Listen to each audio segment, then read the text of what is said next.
Three, Mr. Mayor, it is 9 a.m. and the live stream has begun. You may begin your meeting. Okay, thank you, Madam Clerk. I see that we have quorum, so I call this meeting of the Committee of the Whole on November 18th in session. Because that's a committee meeting, we will not be singing or will not be hearing the national anthem this morning. I will, however, do the land recognition statement, as it is my turn to have the privilege. The town of Pelham is situated on treaty land, steeped in the rich history of the First Nations, such as the Hattiwandawak, Haudenosaunee, and the Anishinaabe, including the Mississaugas of the Credit First Nation. This territory is covered by the Upper Canada Treaties and is protected by the Dish with One Spoon Wampum Agreement. Today, many First Nations, Métis, and Inuit people from across Turtle Island live and work in Niagara. Town of Pelham stands in solidarity with all Indigenous peoples, past and present, acknowledging that our high standard of living is a result of the resources and lasting friendship of Indigenous peoples. I now turn to the clerk. Thank you, Mr. Mayor. That brings us to item 3, adoption of the agenda. I have a motion put forth by Councillor Eckert that the agenda for the November 18th special meeting of committee be adopted. To you, Mr. Mayor. Okay, thank you. Any discussion on the agenda? Not seeing any. Call the vote. All those in favor? See none opposed. Motion carries. Thank you, Mr. Mayor. That brings you to item 4, being disclosure of pecuniary interest. Thank you. After reviewing the agenda, does any council member have any disclosures of pecuniary interest or general nature thereof? I see none, Madam Clerk. Thank you, Mr. Mayor. That does bring us to our presentation this morning. We are joined by the Treasurer, Ms. Quinlan Murphy, the Deputy Treasurer, Mr. Siraj, and the Director of Public Works, Mr. Marr. Okay. Thank you. Ms. Quinlan Murphy, you have the floor. Council, during this presentation, I think if there's any questions to be asked, and during a break in the presentation, whether she's going, the treasurer is going on to a different subject, a different item, feel free to raise your hand or shout out, and we can discuss it as it's presented, because it's too long of a presentation to wait till the exact end. So we'll ask the questions as it's being presented.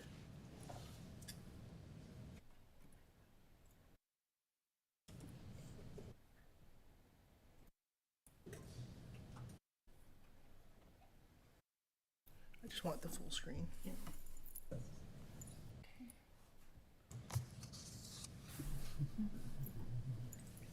Yeah, no, this thing here. Yeah. Yeah. Just gonna have this on there. Okay. Okay, good morning, everyone. We're happy here to present the 2025 capital budget.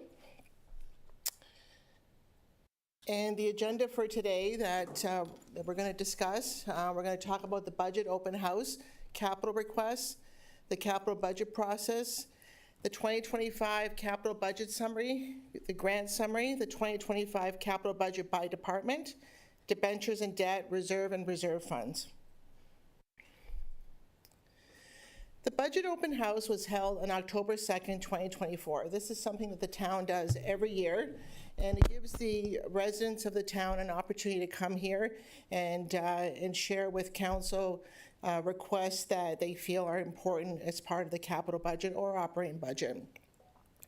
This year we had really good participation. There were 6 delegates that came to the open house, and then we also had 2 that were followed up by an email. And I'll go through each one with a summary of what their requests are. Just move this here. Okay. Amy Redikoff, she came here to request an upgrade of the equipment to the current Lookout Park. As you recall, Lookout Park, I think it must be about 3 or 4 years now that we've put in all new park equipment. And what she's requesting is a multi-use court, pickleball that could be used for pickleball or basketball, some seating that's facing the existing equipment, and move some of the garbage cans where they're located. She hasn't provided costs for what this would cost, and right now, the decision that's made is that it's before council for consideration, so it is not included in the 2025 budget. The next one is Greg Belmore. He's with the Welland Pelham Special Olympics, and what they're requesting is 4 12 by 60 foot permanent bocce courts, and the estimated cost is $3,000 in materials, and I think they're assuming that the town staff would be building them with the materials, or if it's outsourced, what the cost was for West Lincoln was $11,000 for each of the courts. That's the estimated cost that they're requesting. And right now, this item is not included in the capital budget. The next one is Tammy Van Den Brink from the Pelham Art Festival. She's looking for funding for 1 year for the artboard panels, and the request is $6,000. And right now, that is not included in the operating budget or capital budget. Matt Peters, Pelham Minor Baseball Association, they have 3 requests, general enhancements. They include lighting at Harold Black batting cage, upgrades to the North Pelham Park, and covers on the dugout for the benches. Right now, we don't have that in the budget. Ron Hall, he came representing the pickleball folks, and so they're looking at some upgrades to Centennial Park pickleball court improvements. One is funding for paving of the current road or speed bump where the roadway ends before the gravel, cement pad for shelter and shade, lights for the courts, and defibrillator. So I think right now we do have in the budget the paving of the parking lots. That is in there for consideration, but the rest of the items are not. The next one, we had the Pelham Active Transportation Committee come here. Brian Beatty and Frank Adamson were here, and they're looking for continual funding for the Pelham Active Transportation annual operating budget of $2,500. That is in the operating budget. Application fees for gold bicycle friendly status. Before, CAA used to fund this. They're not funding this anymore, so that's $750 that they are requesting from the town to pay for that. Currently, that is not in the budget. And they're also looking for some capital funding for the Rail Spur Trail. As you recall, this is a $1 million project, and Fawn Hill Rotary is taking the lead on this project, and they're looking at the town of Pelham, the city of Thorold, and the Niagara region, and additional grants to fund this, along with working with partnership possibly with Rankin Construction. So the request for the town's portion of the $1 million is $20,000. That's the town's portion that they're requesting. And what's important about this ask is when they do put the application out for grant funding, it's good for them to say that the town of Pelham is supporting this by contributing $20,000. It makes the application stronger. So right now, that amount is not in the operating budget. And the other two is Eric Pasma from the Pelham Soccer Club. Their funding request is for field maintenance. They haven't specified the dollar amount, but what we have included in the 2025 operating budget is $15,000 of additional costs for soccer field maintenance. That's included in the operating budget. And Larry Dolan from beautification request for Gateway of Fawn Hill. This is between Rice Road and Lookout Street, and burying the utility lines. And right now, there isn't a cost specified, and it's a regional road, and the region expected to reconstruct the stretch of land in the next 5 years. So right now, it's not considered in the budget. So I'm going to stop here and just open up for any questions with regards to the public budget open house, if anyone has any questions or comments. Any questions? I'll go turn to Deputy Mayor Wink. Thank you. Through you, Mayor. The Lookout Park, I know that there's no funds being allocated at this point in time, but I will also point out that the multi-use facilities in the town of Pelham, actually in the town of Font Hill, are sadly lacking. And I don't think this year is the year to put it in, but I think in our forecasts, our 10-year forecast, we have to start thinking of allocating multi-purpose courts throughout some of the parks in Font Hill. So not this year, but going forward, I'd like to see it in consideration for capital budgets. The Special Olympics, I'll throw this to RCW, Ms. Van Ravensway. If we were to install something like this, where could it be put? Ms. Van Ravensway? Through you, Mr. Mayor, currently we mark out bocce courts at the front of Centennial Park, just near the splash pad. And I would suggest, we already have 2 groups that are playing there. If they want something permanent instead of just the markings on the ground, I would suggest that we do the same at the same spot. It is crowded, although the participants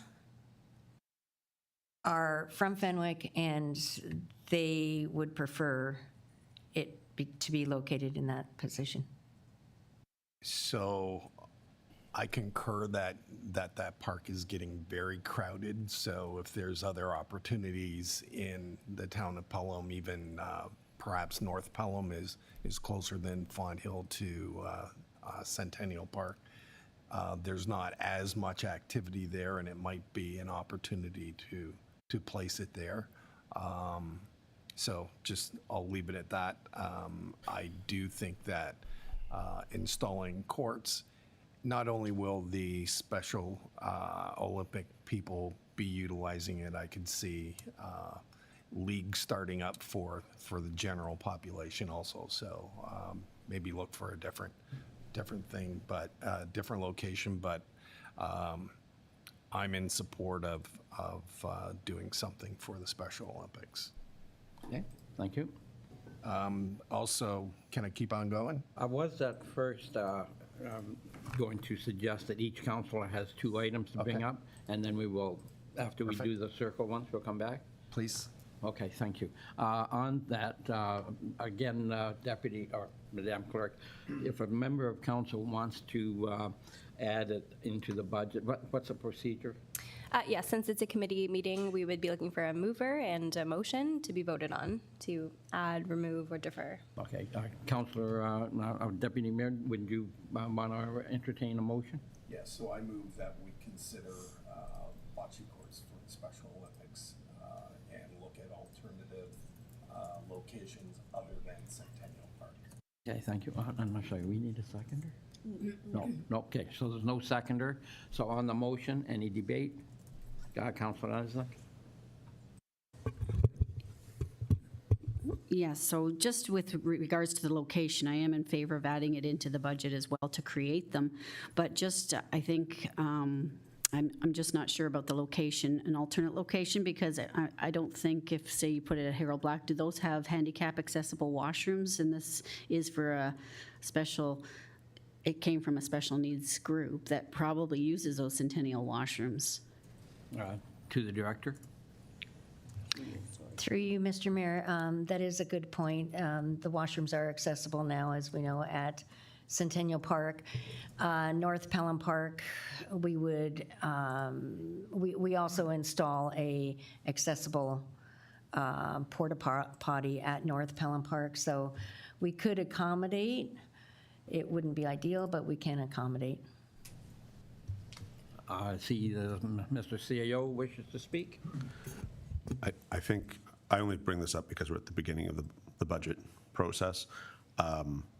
It's a very useful exercise for the 7 of you to debate the merits of adding in financial support to this request from Special Olympics. But actually where it goes, one, we have a Parks Master Plan. Two, we may well get funding for future bathrooms in parks where they're not currently. Three, like, you don't want to make, one, that's getting in the weeds, and secondly, we have a process, we'll get that piece right. The fundamental thing for you, and you can't bind yourself today, which is why it's just a motion from any one of you. You're not making any final determinations today. You will have before the year is done, you'll have a chance to undo anything you've done today or add in anything you decline or forget or miss doing today. So there's no, you get a mulligan for the golfers. But don't worry so much about where it'll go. We won't do something without telling you, or at least asking or telling, depending how that goes in the future. But the debate as to whether or not to add more money, add a new initiative in, that's where you want to focus. Okay, gotcha. Cheers. Okay, thank you. Councillor Olson? Oh, I'm sorry, wait. So Councillor Nesnick? I'm fine with that then, thank you. Okay, thank you. Councillor Olson? Thank you, Mr. Mayor. Through you, I think, looking at this, that as a town, we should be something like the Olympics and adding a new sport every year to our offerings, because we're looking for outdoor sports that bring more people into activities, and we operate under that basic thing. And I think there is a lot of possibilities for the Special Olympic, what we're calling Special Olympics, but I would call bocce, because it's going to have a wide usage. And if you locate somewhere other than Centennial Park, you're still going to have Centennial Park, because they'll want the Lions Law made down then, because that group is pretty determined to be there, and that's where they have their best times. The other thing I would like to speak to is the Minor Baseball Association. No, sorry. Right now, we're talking about the motion before us. We're talking about the Deputy Mayor's motion, and we have to discuss, vote on that, and then we'll go back to you. Oh, okay. But right now, there's a motion before council. Okay. Okay, and I take it that you approve of that motion? Yes, I do. Okay, thank you. Any other comments on the motion? Councillor Kerr? Yes, I can support the motion with its intent. I personally would prefer that a full staff report discussing the pros and cons of any locations for these types of installation be brought back to council before any full decisions are made. Part of it because in having conversations with some of the people that utilize Centennial Park, once permanent bocce courts are put in place, it significantly restricts the use of that green space at Centennial Park, which is utilized by a large number of other entities.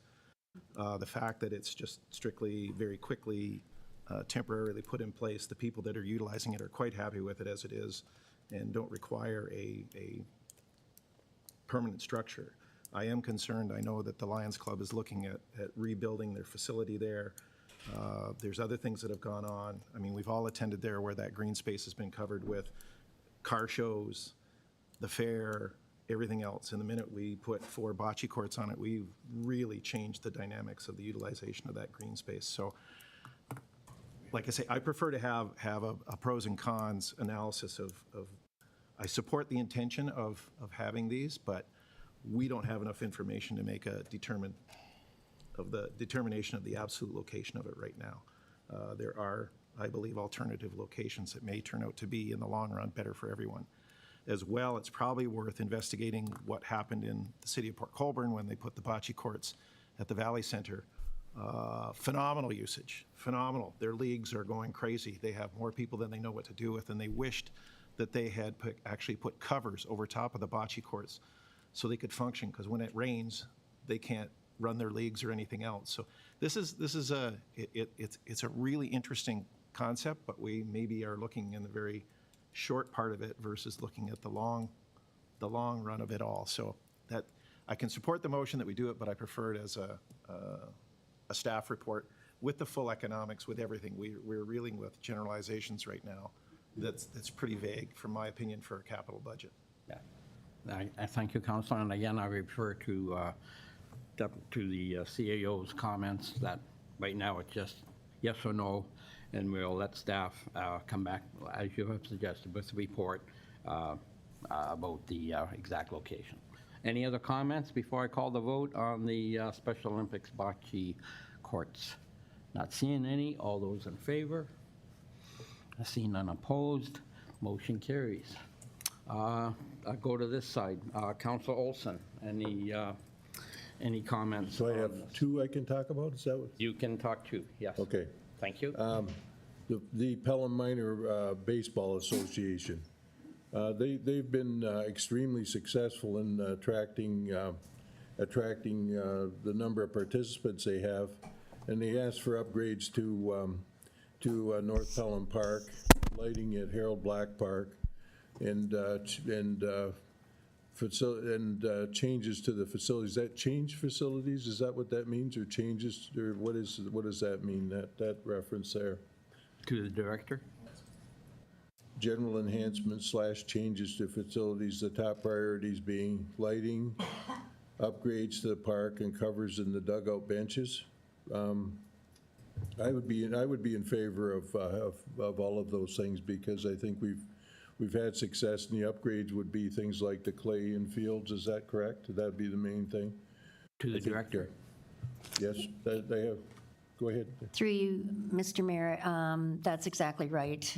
They would like the fields turned from stone to clay as the participants now slide. They must slide. Counselor? Yes, then, so therefore, I'd make the same motion that they be included in budgets, and we have a report already, I believe, don't we? So I would include that as, move that be included in the budget. Okay, thank you. That's your only item for now? Yes. Okay, thank you. Counselor, wait, so on the motion, so you're going to put that motion forward? Okay, so on that motion, discussion on this motion before council. Counselor Kerr. Yeah, I just want to clarify.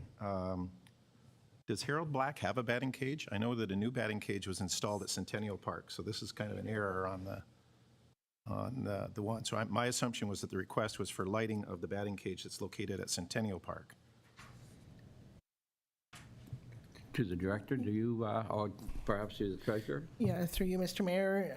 Yeah, the batting cage is at Centennial, so that should have been at Centennial Park. Yes, that's correct.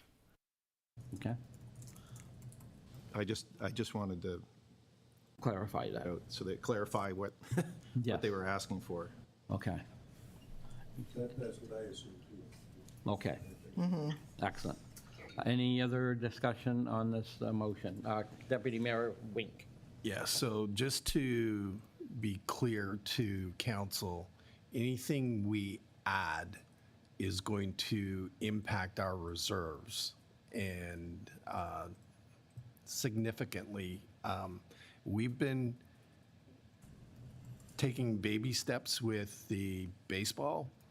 Every year they're getting something. I don't think the upgrades to North Pelham Park include clay diamond, I believe. Is that To the correct? director? Through you, Mr. Mayor, yes, it does. It's the clay diamond. So I'm fine with that. That's later on in the budget, but I don't think we have to give them everything all at once. If we started doing that with every association, we'll deplete our reserves very, very quickly. Okay, thank you. Counselor Olson, are you, any desire on your part to change that motion, or do you want to leave the motion as it stands? No, and understanding that this is going to be like a preliminary consideration of this, I'd like to leave everything in there. We can remove, like if I was going to remove something, I would probably remove the lights on the batting cages, but they, if it's something like that can enhance the use of something and extend it into the evening, I'm fine with that. The covers for the dugout benches, that's, in my opinion, that's a safety item, because we want to be careful about young people being out in the sun that length of time, and that's what the purpose of that was, for my reading of it. So I would leave it the same, understanding that when we get down to paring the budget down or adjusting the budget, that there's another opportunity to do that, and I believe that's right, eh? That's the final approval. Okay, thank you. And I see the director wishes to speak. I was going to note that throughout every year, we upgrade our benches where needed, and at that time, we consider shaded benches. Okay, excellent. It's a slow process, but eventually. So are you saying that that is already in the budget? That particular piece? We do have a $20,000, I believe, item in the budget for upgrading of park I see, facilities. facilities. Okay, thank you. We've heard Councilor Olson, he'd like to leave all the requests intact for now, and as we get to the final analysis of the budget, if we want to pair them, then we would do that then. And that's totally acceptable, Madam Treasurer? Oh, Okay, are you referring to just this item or all of them? Like, I'm just, because right now they're not in the budget, so this will have an impact, yes. So council has motioned to put in the bocce balls, the courtyards. So that would be, I would assume, about $44,000 because $11,000 a court. So we would have to factor that in, but there might be items in this budget process that you might want to take out. So we can say we're going to add this in and take that out, and then we can update the tally. But we're not assuming that all of these items that are being requested are moving forward. okay. So it is helpful if you're very specific on what council wants, and we can do the tally that way. Okay, Mr. CAO? So conceptually, other than these items, everything else you're going to see today is built into the proposed budget. These are, well, everything is optional from some theoretical perspective, but the value of these are not in your budget. So unless you bring a positive motion, none of this will happen. This only happens if you bring a positive motion. Now, you could, in theory, do it later on, the next time we meet for budget. It's easier for us if you do it today, but you might not come to consensus today on whether something should be added in or not. The rest of the stuff is built into the financial projections. So changes to those things will, well, actually we'll only remove, they'll be in the negative. Here, this is your opportunity to add something into the positive sense.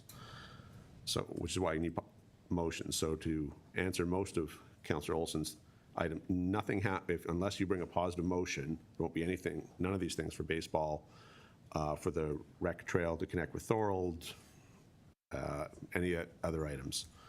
So you need positive motions. You have one, you've provisionally added, and when we come back to you in a couple of weeks, it'll look different because we have time to add that in. Yeah, yep. Okay, thank you. Any other discussion on Councilor Olson's motion? Yeah, I take it, Councilor Olson, that even though we have the directors, go ahead, Vicky. I was just going to note the North Pelham conversion to clay is in the budget Oh, for consideration. okay, so it's already there. It's already there. Okay. It's on, yeah. Okay, so then of the items listed by, that Councilor Olson wishes to add in, what, because you've already said that it's in the budget about the facilities upgrade on the benches, and the budget is already, the clay field is already in the budget for discussion. So what other items, I'm sorry, I don't have the in front of me, what other items were there on that? It was the lighting at the Centennial batting cage. Okay, okay, excellent. Okay, so again, Council Olson, you, again, you're going to want to leave it in, and you want to sort it out later on in the discussion? Or do you want to narrow I'm it down? fine. I'm ready to address it in the budget, Yeah. budget portion as well, so. Okay. That's fine with that. Thank you. I can withdraw Councilor that. Eckert, I see. Yeah, clearly, we're looking at, we vote in favor of this motion. What concerns me is where, under costs, where it says not specified. So we're clearly not, I'm not, when I vote in favor of this, automatically putting this into the budget. We're going to look at it, and at some point down the road, they're going to come back and say, well, it's going to cost this amount of money, and then we're going to say, well, no or yes. Okay. So that's all I'm doing is approving this motion to look at it. Further discussion. Correct. Okay, thank you. Okay, thank you, Councilor Eckert. Any other questions before I call the vote? Comments? Okay, not seeing any. On Councilor Olson's motion for minor baseball, all those in favor? And all those opposed? Motion carries. Okay, I'll come back to this side. Councilor Kirk. Yeah, moving along, the pickleball court improvements. It's not specified as a cost, however, I realize that there's $350,000 for paving of parking lots already in the budget. And I'll be honest, I'm going to move that get pulled. I'm not really in favor of paving ground and spending money at this type of expense at this time, so that one. The secondary part is putting a speed bump at the end of the roadway won't change anything because people just drive around the speed bump off the pavement and go on the gravel anyway. So I don't see that as being a positive, an effective deterrent to speed. Similarly, lights for the courts to extend their use. The primary use is during the summer. They're going till 9 o'clock. It's daylight in the middle of the summer till 9 o'clock at night. They're starting early in the morning. They're getting heavy use. And now there's alternative pickleball courts actually being made available to the community at the old Pelham Center School, so that are operating 7 days a week with full lights, with everything else. So it's not as if there's facilities unavailable when you add in the Meridian Center on top. The defibrillator, the challenge was security of surrounding that and protecting it. So that it's a good gesture, but at this point, I don't see it fitting in. Similarly, a cement pad with shelter and shade is again, another sizable expense that hasn't been costed out in terms of location and position and everything else. So my own instinct is I understand what they're asking for, but a gravel road is still, that whole thing is completely passable in its current situation. A comment was made, people didn't like to park there because they were worried about gravel chips hitting their car. Well, there's gravel roads all over Ontario, so that's kind of I find that not the most encouraging support to suddenly pave a road is just because you don't want gravel chips. So that's what I just wanted to bring forward relative to it. So I won't be supporting anything relative to that. Thank you. To this side, Councilor Olson, no, Councilor Eckert. Let's go to Councilor Eckert first. Are we moving on to other items, or are we staying with? No, you can go with other items in here. Okay. So just to comment on the Lookout Park that my colleague, Councillor Wink, brought up. I have had discussions with some citizens, and I have had discussions with Mr. Marr about the bench issue, that the benches were installed facing away from the playground equipment and looking at the road, and people that were there with their children, grandchildren, et cetera, would bring their own lawn chairs and stuff so they could actually supervise their children. And Mr. Marr, I don't want to speak out of turn, sir, but he said there is money in the budget for, they could put another bench in or two to face that way. So that's not a big issue. The second part I wanted to speak on was the trail, the $20,000 ask. I would be making a motion to have this put in. It's a great project. It's been in the works with a number of municipalities, and this is an opportunity to move this ahead. Pelham has a very small section of this trail. The majority of the funds would be coming, I think, from Thorold and the region. And I would be moving to have this put in, especially when you're looking at the involvement of the service clubs and local sponsors. I think it's be a great asset to the town. Okay, so that's a formal motion you're putting forward? Yes. And do you want to, on the trail, also include the benches for the Lookout Park? Or No, I think that's looked after. okay, we'll call on the Director of Public Works on the bench issue at Lookout. Yeah, through you, Mr. Mayor. So in the 2025 capital budget, there is a line item for replacement of park benches. It's $20,000. And we use that capital account to replace benches that are damaged or need replacing and then put new ones in. So that's, under that program, that's the opportunity to put that bench in at Lookout. So as we discuss the budget, we will have a chance to discuss that line. Excellent. So just on the trail then, Councillor, the motion? Correct. Okay, thank you. Any discussion on the motion to include the trail for consideration? Again, this is just for consideration. Deputy Mayor Wink. Thank you. So I'm in support of what Councillor Eckart's saying, but there was some other asks from the Pelham Active Transportation Committee. So I believe the $2,500, is that not in the? Yes, it is, yes. The grant, so that doesn't need to be considered at this point No, in time. it's in the operating budget, yeah. So the $750 per year, 4 years. per year for 4 years. It's $750 for 4 years. You renew it every 4 years. Right, Okay. that's what I'm saying. No, I just heard you say per year. No. 750 per year. 750 covers a 4-year window. Oh, Yeah. okay, I'm sorry, I apologize. Yeah, like, I think that's well worth the effort of paying the $750 for that recognition. There was substantial work that got put in several years ago to obtain designations, and it's good to have that. So I would definitely include it, whether it's operating, probably in a, I wouldn't want to say slush fund or whatever, but in one of the funds that are there, that we could utilize that $750 for 4 years. So I take it we should put that in the motion, perhaps? Yes, thank you for pointing that out, Councillor. And then we, again, discuss it further if need be on the discussion. Any other comments on the motion? And not seeing any, call the vote on Councillor Eckart's motion. All those in favor?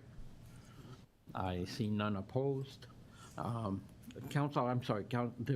Oh, I'm sorry. Okay, thank you. None opposed, motion carries. Excellent. All right, if no one else has an item, I would like to have the art festival request of $6,000 for the considered, and I'll ask the director on more details on that, please. Through you, Mr. Mayor. Excuse me.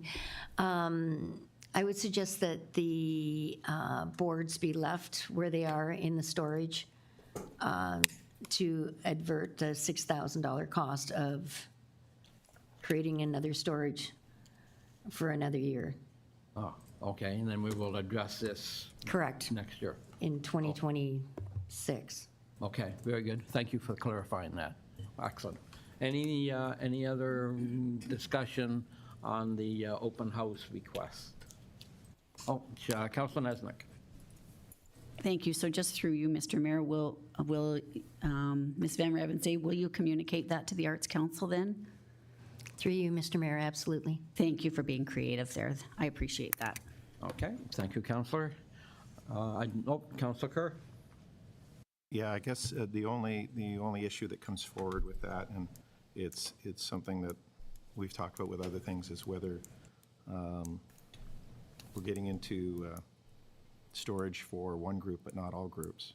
And I know we've had situations where we've discussed with other groups that we're looking at storage of items at the facilities themselves. So I'm a little hesitant that we start almost creating a precedent of this and then wind up backing ourselves into a position with other ones. And we get into the, well, how about us? And then we're in another position. So it's something to think about. I think we have to, instinctively, personally, I would look at the the funding request, and then we can discuss in more detail at that time, that's there of the $6,000, but it begins the process for all groups to be treated equally and look at our facilities as to what they're really to be utilized for. That's my comment. I believe, if I may, and correct me if I'm wrong, they have always stored on town facilities. It's just not at the MCC. Am I correct on that? Through you, Mr. Mayor, originally, they stored the boards in the basement of the main branch of the library. Yes. And now they've moved to the MCC. We have asked over the years to perhaps rent the storage or rent the boards, and as other trade shows do, instead of owning their own boards and then creating a storage issue. Yes, okay. So, but like I say, we're going to continue the agreement one more year, and then we'll address the issue. Excellent, thank you. Any other discussion on the open house budget request? Not seeing any. I turn to the treasurer, please. Okay. The next slide here, we're going to talk about the capital budget process. I would say that 2024 has been, in my 7 years here, the most thorough review that we've done on the capital budgets. The whole senior team was involved, along with the managers of Public Works, and we really had some wholesome discussion. And the whole focus was to look at the 10-year plan, look at the timelines when we think these projects are going to happen, how we're going to fund them, and also, was the amount right, with all this inflation, so that was done. We started that in January, and we had quite a few meetings. And in May of '24, we brought the first draft of the capital projects to council for review. There was various changes were made. We had $12.2 million of projects that were canceled. $35.2 million worth of projects were pushed out of the 10-year plan. $14.4 million were pulled ahead, which means that as opposed to being done in one particular year, it was done the year after, and $14.7 million of new projects were added. And they all aligned to the DC background study.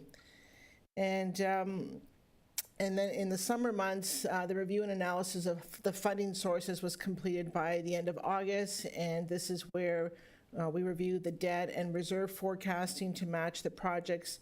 And $22.9 million, mostly of DC-funded projects, were pushed out of the 10-year plan because we couldn't afford to do it. So this was a really, really good analysis. It was a lot of work, but I would say that it's a really solid plan. And now what we have to do every year now is just look at the 10-year plan and update it, and it won't be as much time involved. But we are still going to start again early in Q1 for the 2026 budget. And this is just the summary here of... sorry. Question, Mr. Mayor, through you. Now, the process now, we now have the DC charges report. Is that going to be incorporated into the capital budget, or the capital budget going to be incorporated into that? Is that all going to be part of the same thing? Yes, it is part of the same thing. We've got the asset management plan. We know that's going to be done by the end of July. Right. What about I was going to ask about the nature-based thing with where did I write down nature? The natural asset management project. Will that be included in future budgeting? And I know we have some of the assets done in the last that review. one there, that one Yes, there, no, yeah. I know. I think the CO wants to say something. To the CAO? We are getting close, and one hopes that by the end of next year, the natural asset inventory is meant to go into the asset management plan, and also inspire generally how we approach future, like as individual assets in and of themselves, but also in the bigger picture to inspire how we look at doing future capital projects, right, in a more sustainable fashion. But fundamentally, this town's going to have one system. It's just that there are different parts that speak to each other. The 10-year capital is intellectually separate from the asset management program, although there's a huge overlap between the two, but they are different. They're apples and oranges, or at least just different kinds of apples, which feed into the budget, is the master planning tool you have to influence all those other things. So they either do connect now, or they will increasingly connect and increasingly speak to each other. And the penultimate goal, of course, is to make a change in one, and it just kind of flows through to all the others. But until we get to that state of perfection, it's about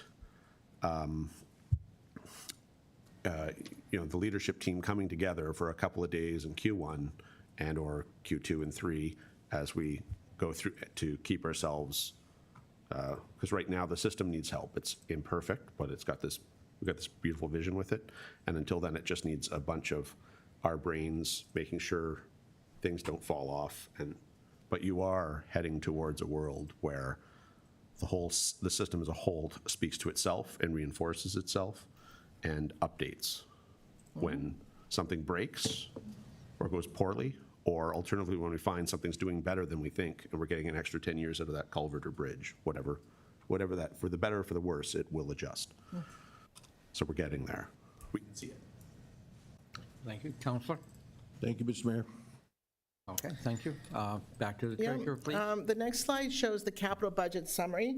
So in last year's budget, we had the 10-year plan, and the 2025 budgets that were in last year's budget, there were 66 projects that valued $21.8 million.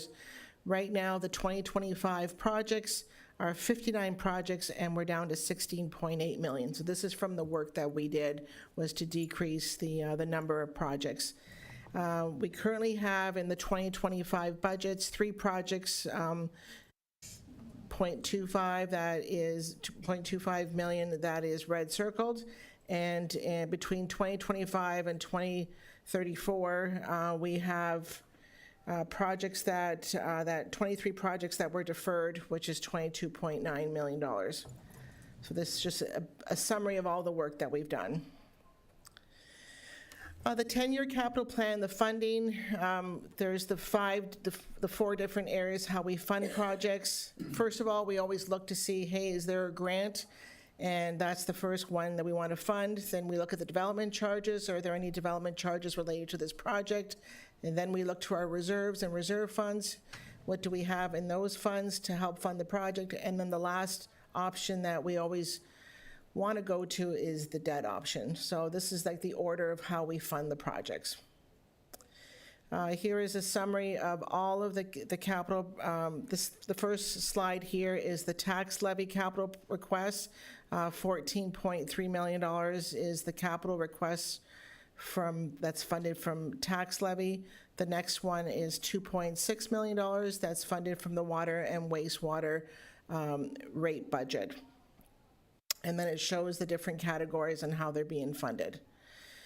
This next slide is the grant summary for the 2025 budget. We have over $4 million of grants, of which 3.8 have been approved, and we have $250,000 that we're waiting, that's pending approval at the time when the budget was put together. The 10-year capital plan. So this is just a summary of the 10-year capital plan. If you look to the last column here, the total in 10 years is almost $147 million. How is that being funded? And you could see all of the various funding sources here between development charges, debt being funded from the tax levy, developers' contributions, and then there's grant federal, grant municipal, grant provincial, parkland, and then other revenues. The other revenue in 2025, the $850,000, is the sale of land for the MCC parking lot. So that's considered other revenue. So this is the next 10 years of the projects, and you could see here in the last column roughly, how much. Like this year is almost $17 million worth of projects. Next year is 22, 19, 15. So that's the value of the projects. These numbers will be updated annually. This is just a snapshot. This is the tax one. These are the projects that are funded from, out of that total $146 million, $112 million in the 10 years are going to be funded from the tax levy, and almost $35 million are going to be funded from the water and wastewater budget. So I don't know if there's any questions there, or the next section is we're going to go into the capital budgets by department. Okay, any questions so far? Councilor Olson.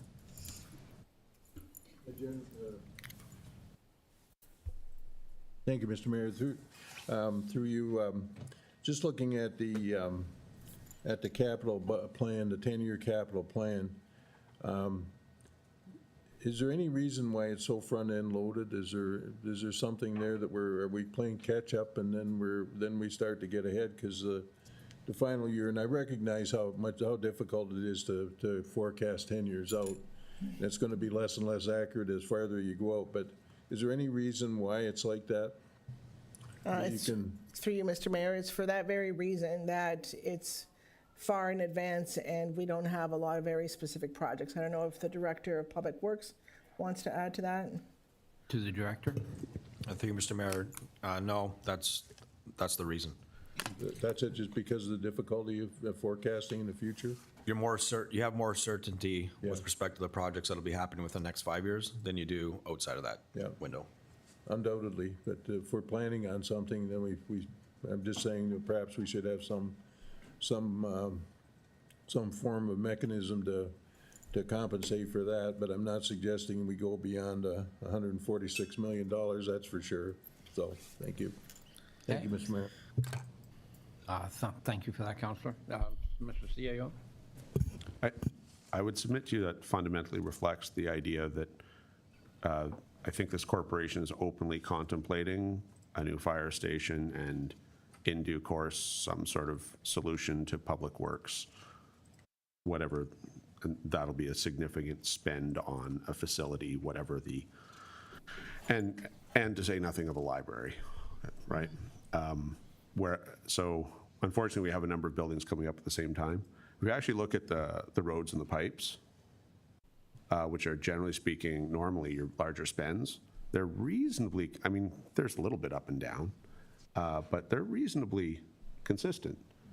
And what we spend in parks, reasonably consistent. It's that we've got kind of three major facilities in a relatively small community that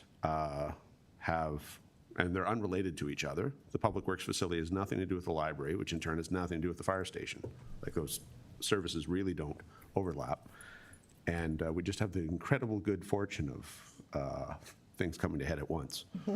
That's what that is, beyond the correct statements about the farther out you get, the less certainty you have. But I think that's why those numbers are larger. And I mean, we'll cross those bridges as we come to them, right? But unfortunately, in a relative short period of time, you've got three major capital projects for this council to consider and for us to figure out how we pay for as we go forward. Thank you, Mr. CAO. Any other questions before we go onward? Seeing none, I turn back to the Treasurer. Okay, so the first departmental budget for capital is corporate services. What we have here is the IT budgets. There is nothing, it's $158,000, normally regular replacement, server updates, and the two new items is mobile ticketing management system of $24,000 and video surveillance upgrade to Centennial Park of $35,000.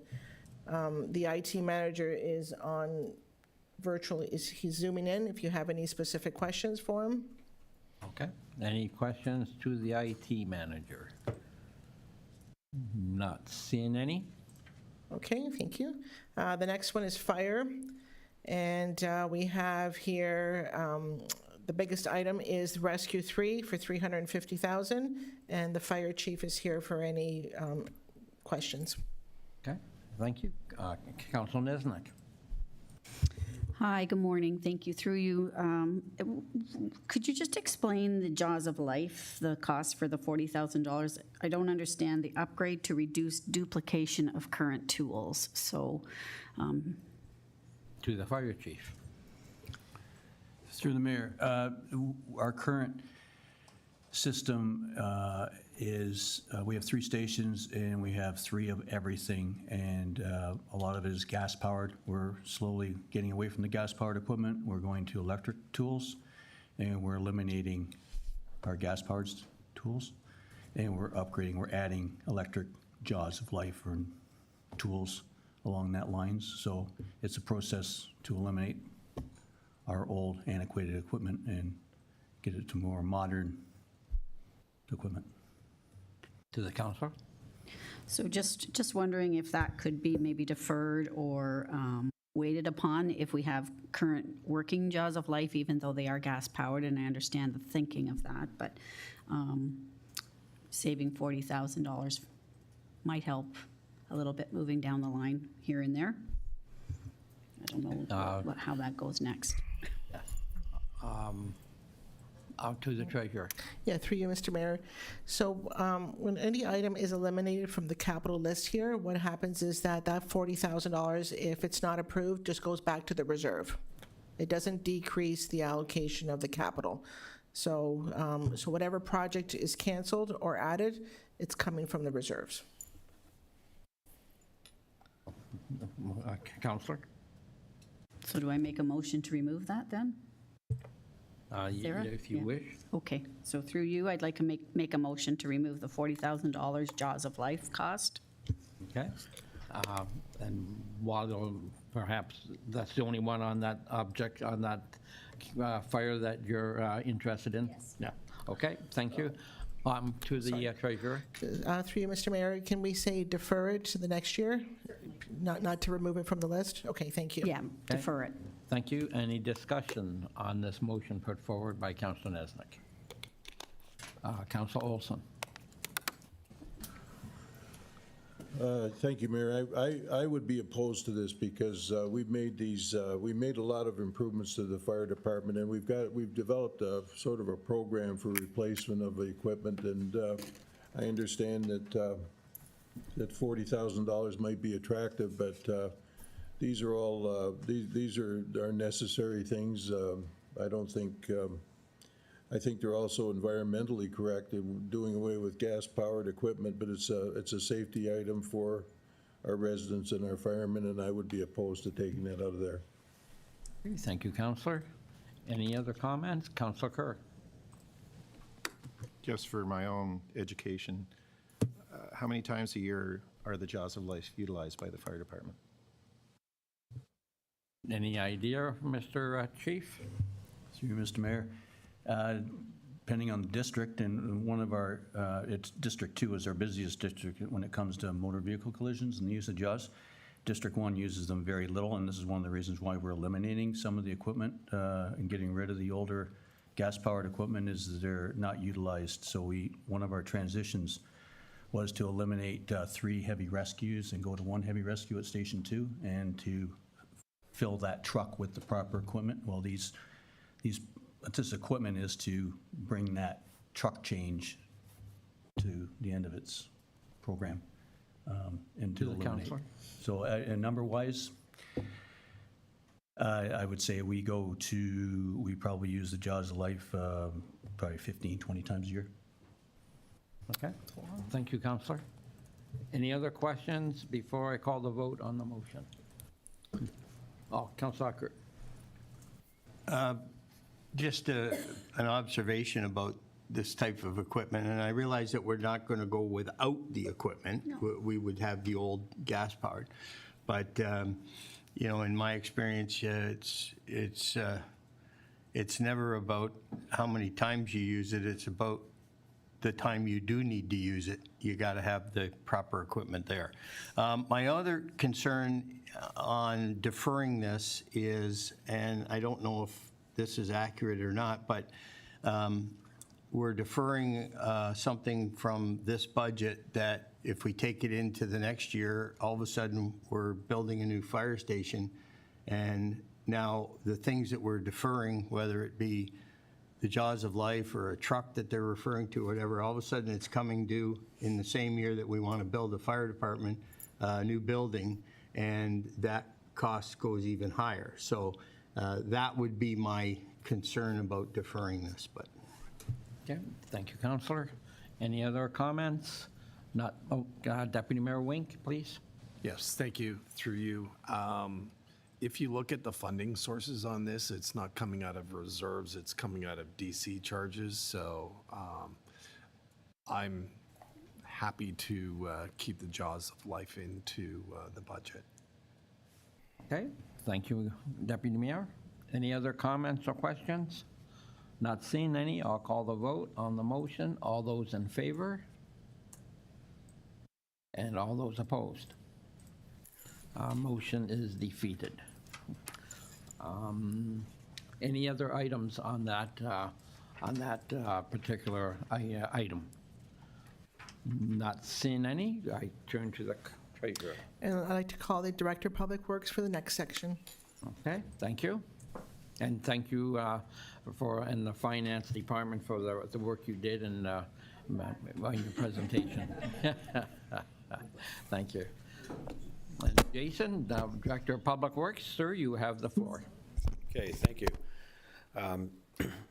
So this is, I think, my 6th time doing the presentation for capital budget for Public Works. I've tried to trim down the slides a little bit, so again, we'll go section by section, department by department, and if there's any questions, I won't be highlighting all the projects that are on the list, but obviously they're all open for discussion. So facilities is the first. We not only maintain, but spend capital dollars on renovations, replacements, and major projects to facilities. This is a facility, the MCC is a facility, the fire stations, but some of the other stuff that are, a little bit off. We have a facility in Fenwick, the flag tower. That's considered a facility, so it has quite a number of different pieces of items that are attached to the facility side of things, and we'll go through the list of proposed capital projects. Our asphalt concrete repairs, this is an annual program we do. It's meant to do asphalt repairs and concrete repairs to various facilities throughout the town. We usually add that budget amount to our either our asphalt patching contract or our concrete repair and replacement program. And this is basically designed to take care of any deficiencies with any facilities related to small repairs for asphalt and concrete. Some work proposed for Fire Station 2, LED upgrades, BAS system, town hall window replacement. One thing I want to bring to your attention is that a lot of these projects that are in the facilities and side of things, they stem from facility condition assessments that we complete.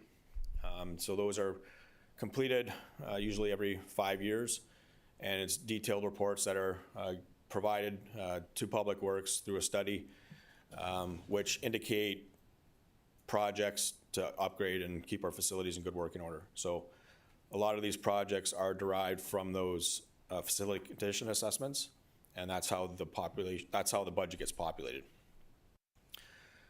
As you can see, FAC 10-25 is MCC building condition assessment for our community center.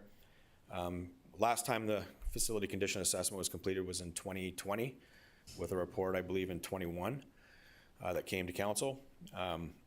At that point in time, the facility was 2 years old and wasn't included as part of the condition assessment. So this is like I said, we like to try to do that condition assessment once every 5 years. Plan on doing another one. It'll come forward in future capital budget for that work to be done. But we feel it's important now to do the condition assessment on the MCC as a standalone facility. So, like I said, as part of my presentation, I'll expand on some of the projects that I think are important that I want to stress. With the facility side of things, this is the information that's being provided to council. If there's any questions, I can take those. That's now it. I see Councilor Kerr has one. Sure. Yeah, I guess one that popped out to me was the MCC gymnasium floor refinish and replacement. if I remember correctly, we just went through a 6th anniversary opening of the facility. So functionally, within 6 years, we have to replace or refinish a floor. That sticks in my mind of durability, longevity, and everything else. I'm not saying that it shouldn't be done, but to me, this is a factor to me, that's a bit of a red flag. That's telling me maybe back at the original design, the particular choice of flooring, et cetera, may not have been the most shrewd. Because if I have to look at it, I'm talking about putting this into a budget and saying, okay, roughly I should be budgeting $8,500, $10,000 a year for that floor each and every year. That's a lot of money when you start to add up. I recognize numbers of people going through and et cetera, but like I said, to me, that was I'm not saying I'm against it, I'm just saying to me, that's a red flag to be investigated in probably under the condition assessment to do have that visited in detail so that if there's any way that we can get away from having to replace something every 6 years, we should. That facility cost over $30 million, and suddenly now we're having to replace stuff in 6 years. That's, to me, not a good factor to be thinking in. I build a house. I'm not thinking of replacing stuff inside of it in 6 years through use. That's just my own personal preference. So that's just and I'm fully in support of the septic replace for the old Pelham Town Hall. That's a no-brainer in my opinion to be part of the budget. That's a facility that's utilized by so many different organizations and everything else that I'm in support of that. So, but it was a comment about the flooring that concerned me. But let's go back to the flooring then, if we could, Director, or either yourself or the Director of Recreation. Any comments on the longevity or non-longevity of the floor? To Ms. Van Ravensboy? Through you, Mr. Mayor, we're not actually replacing the floor. It would be refinishing the floor. And over the years, we have started to get incidents. The floor becomes sticky. It looks fantastic. It's always clean. It's shiny. But the actual finish starts to get sticky. And we are experiencing some incidents. Not that it must be done this year, but it needs to be on our lookout that it is something that needs to be done. And at the same time, we do have lines that are not correct on the floor, and it would be a nice addition to correct the lines. So basically sanding the floor, is that basically what we're doing? Yeah. Oh, okay, thank you. Councilor, you still have the floor. Yes, I fully understand what you're talking about. I guess I come back to secondary school gymnasiums, which probably have as high a use as anything, and they don't get into the refinish mode nearly as quickly, yet the volume of traffic on those is phenomenal. So I'm just questioning the longevity of it, and that maybe we have to be looking at something a little bit better. I'm not disputing a refinish, but we better get more than 6 years out of it with this next go-around, or something's really wrong. Thank you, Councilor. I see Councilor Nesnick. Well, I was just going to comment that I know it, when I was in schools, unless you have the terrazzo flooring, which you don't want in gyms, those do need refinishing quite often. And we got about probably a 25th of the usage that your folks get, you know, with your basketball and your pickleball and your everything in there. I can see that is actually a cost, and as long as it's built in and maintained, because the problem is you don't want to get it too far down the road, or then they do need replaced because they get to the point of no return at that point. And nothing's worse than playing in a gymnasium floor that's gone wrong. And we've seen that in schools too. So I'm okay with the cost. Okay, thank you, Councilor. Councilor Hildebrand.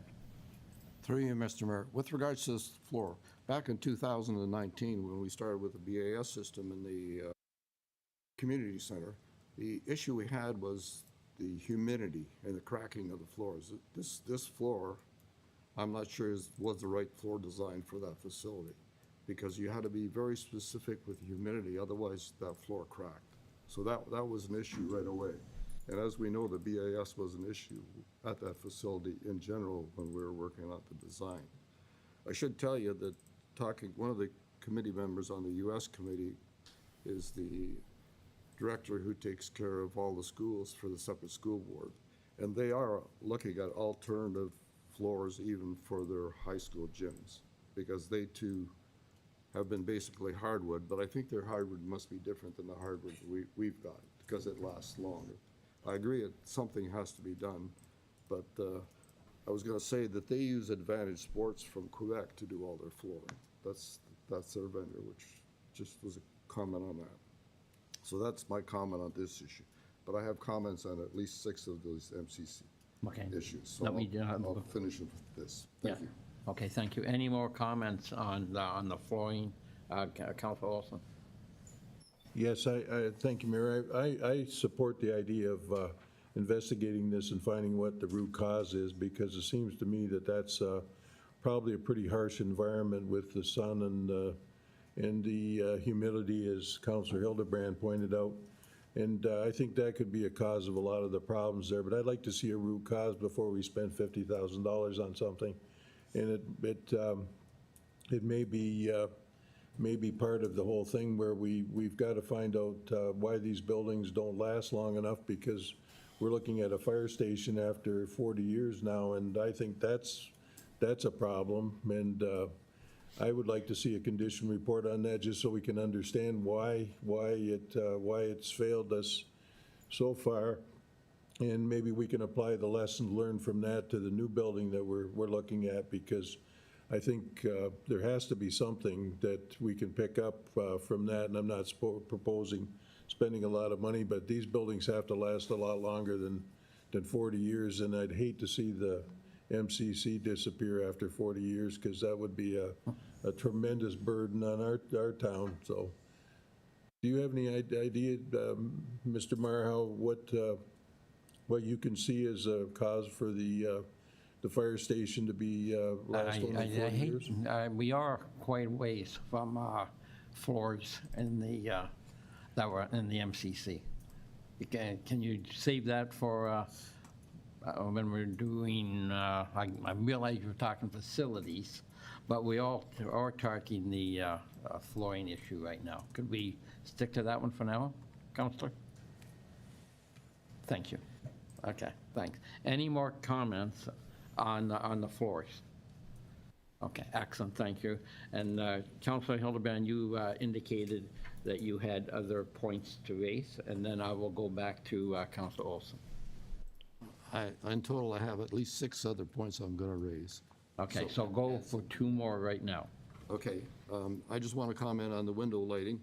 When you look at the facility assessment reports that we got from all the other facilities, the number 1 energy saving item is LED light conversion.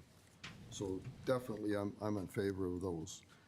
Coming down to the town hall building window replacement, I'm definitely not in favor of that. The capital plan, building condition, and energy assessment plan, that did not hit item 1, 2, 3, and 4 as the first 4 items we should do. So the payback on that is 70 years from my calculations. So I don't think window replacement, unless they're damaged or broken or leaking or something, is not something I'd support in this budget. Okay. So those are my next 2. Okay, thank you, Councillor. Again, Director, you did mention that this was brought out in a facilities assessment report, and that's what you're basing this on? Through you, Mr. Mayor, yeah, that's correct. So we would populate the budget based on those facility condition assessments and the recommendations in those reports. With respect to the windows at Town Hall here, we've done some major renovations. We've replaced some of those windows when we've done that with the existing building as well. And this is a project that was included in the budget, and if it gets deferred, it goes down the line. And this is one of those ones that's in the budget being presented as 2025. Is it critical to be done? That's the council's decision, but that's how it gets into the budget. It gets populated with the facility condition assessments. Thank you, and I see the CAO has comments. I don't have any engineering or technical background to give you intelligent, informed commentary here, but I do have CAO life experience.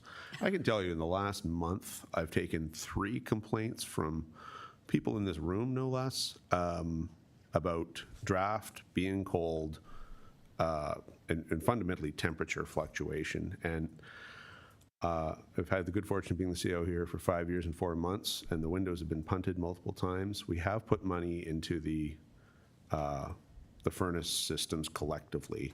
We have multiple systems in this building, and that the investments we've made each year, although there's been a gradual improvement, I took more complaints here in November and late October than in any other whole year that I've been here. So do I know that the windows fix that? No, I do not. Do I know they've been deferred a couple of times? Yes, I do. And do I know that complaints are up from the people who occupy this building? Yes, I do. I'll give you that. Back over to engineering types, but I can tell you the complaints are up, and I know that from lived experience. Okay. Thank you, Mr. CAO. I'm going to go now to Council Olson on the general condition of a facility, or your talk on that. I'm fine with that, Mr. Mayor. I would ask the CAO, though, have we mastered the heating system here now? Because every time I go to a meeting here, there's somebody pushing buttons, and there's always somebody, and then, can I ask about the fobs too? Do they work now, or are they in perfect condition? Because we've had time to get those, to perfect those, I think, haven't we? I can say that I used to utterly love that Parks and Recreation show, which is the best, comedy on municipal life ever.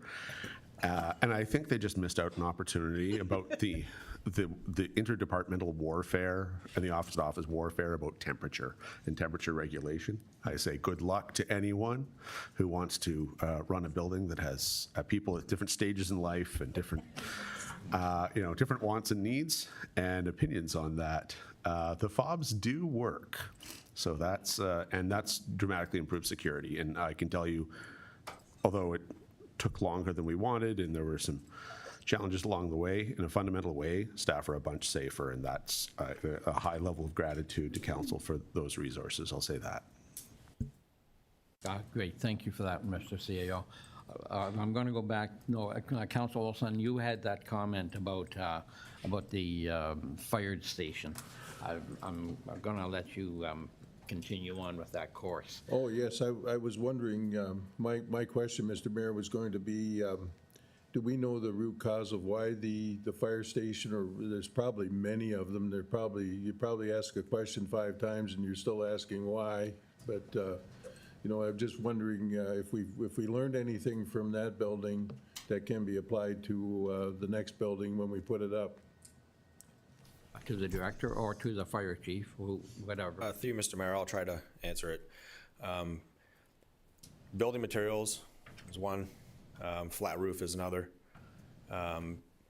The existing building, the actual facing of that building absorbs moisture, not the greatest.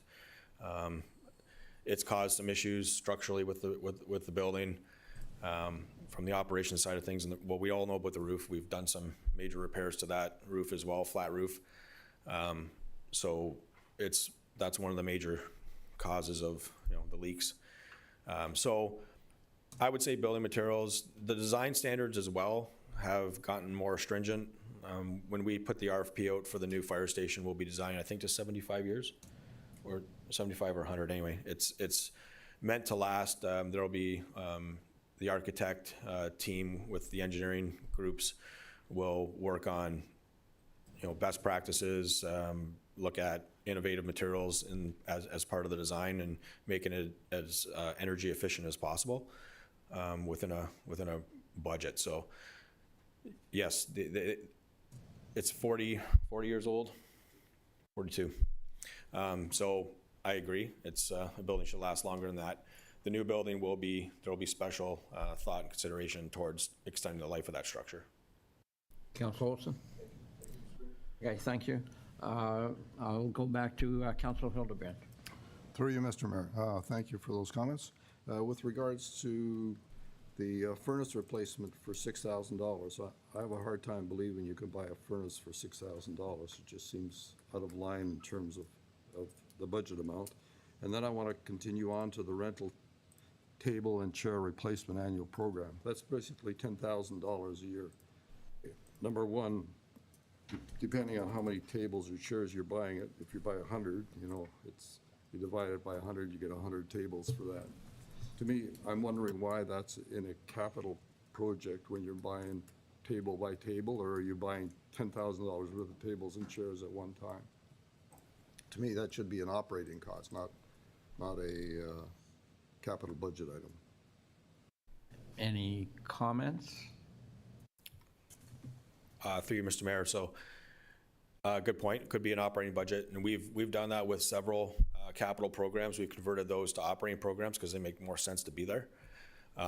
With respect to the purchase of and the supply of chairs and tables, I can defer to Director of Recreation and Wellness, but if it's a capital tangible item, that's why it would be considered as part of the capital program. But Vicki, you want to? To the Director of Recreation. Through you, Mr. Mayor, yes, we normally spend about $10,000 a year on all furniture, tables, chairs for Old Pelham Town Hall, the MCC, and that's just the cost of doing business. We have tables that are falling apart, we have tables that are, or chairs that need to be replaced. And at this time, I believe in the past, we've had it in the operating budget, but I can refer to I always know that we are replacing tables and chairs, and it's about a $10,000 cost a year. Thank you. To the Treasurer, please. Through you, Mr. Mayor, we have operating dollars in the MCC for furniture replacement, just because of the high usage. This $10,000 is for any furniture throughout the town. If someone at the fire hall needs some furniture, or town hall, that's what that 10,000 is. And then you have 10,000, Vicki, in your operating budget, just because of the turnover of your furniture. Okay, thank you. Councilor, you still have the floor on those items. Thank you. No, I thought it was for replacement at the MCC, because that was the area that I thought the high usage of furniture was. But even $10,000 just seems to be a high amount for tables and chairs to be going through every year. A lot of people going through our facilities, I guess. I'm just wondering, is the quality of the material we're buying high enough? Okay, thank you. Madam, on the subject of the furnace, is that an optimistic quote, or was that a notable quote going forward? Through you, Mr. Mayor. Again, this would have been a budget item that would have been put in place as far as part of a facility condition assessment. I did not come up with that estimate for the furnace replacement.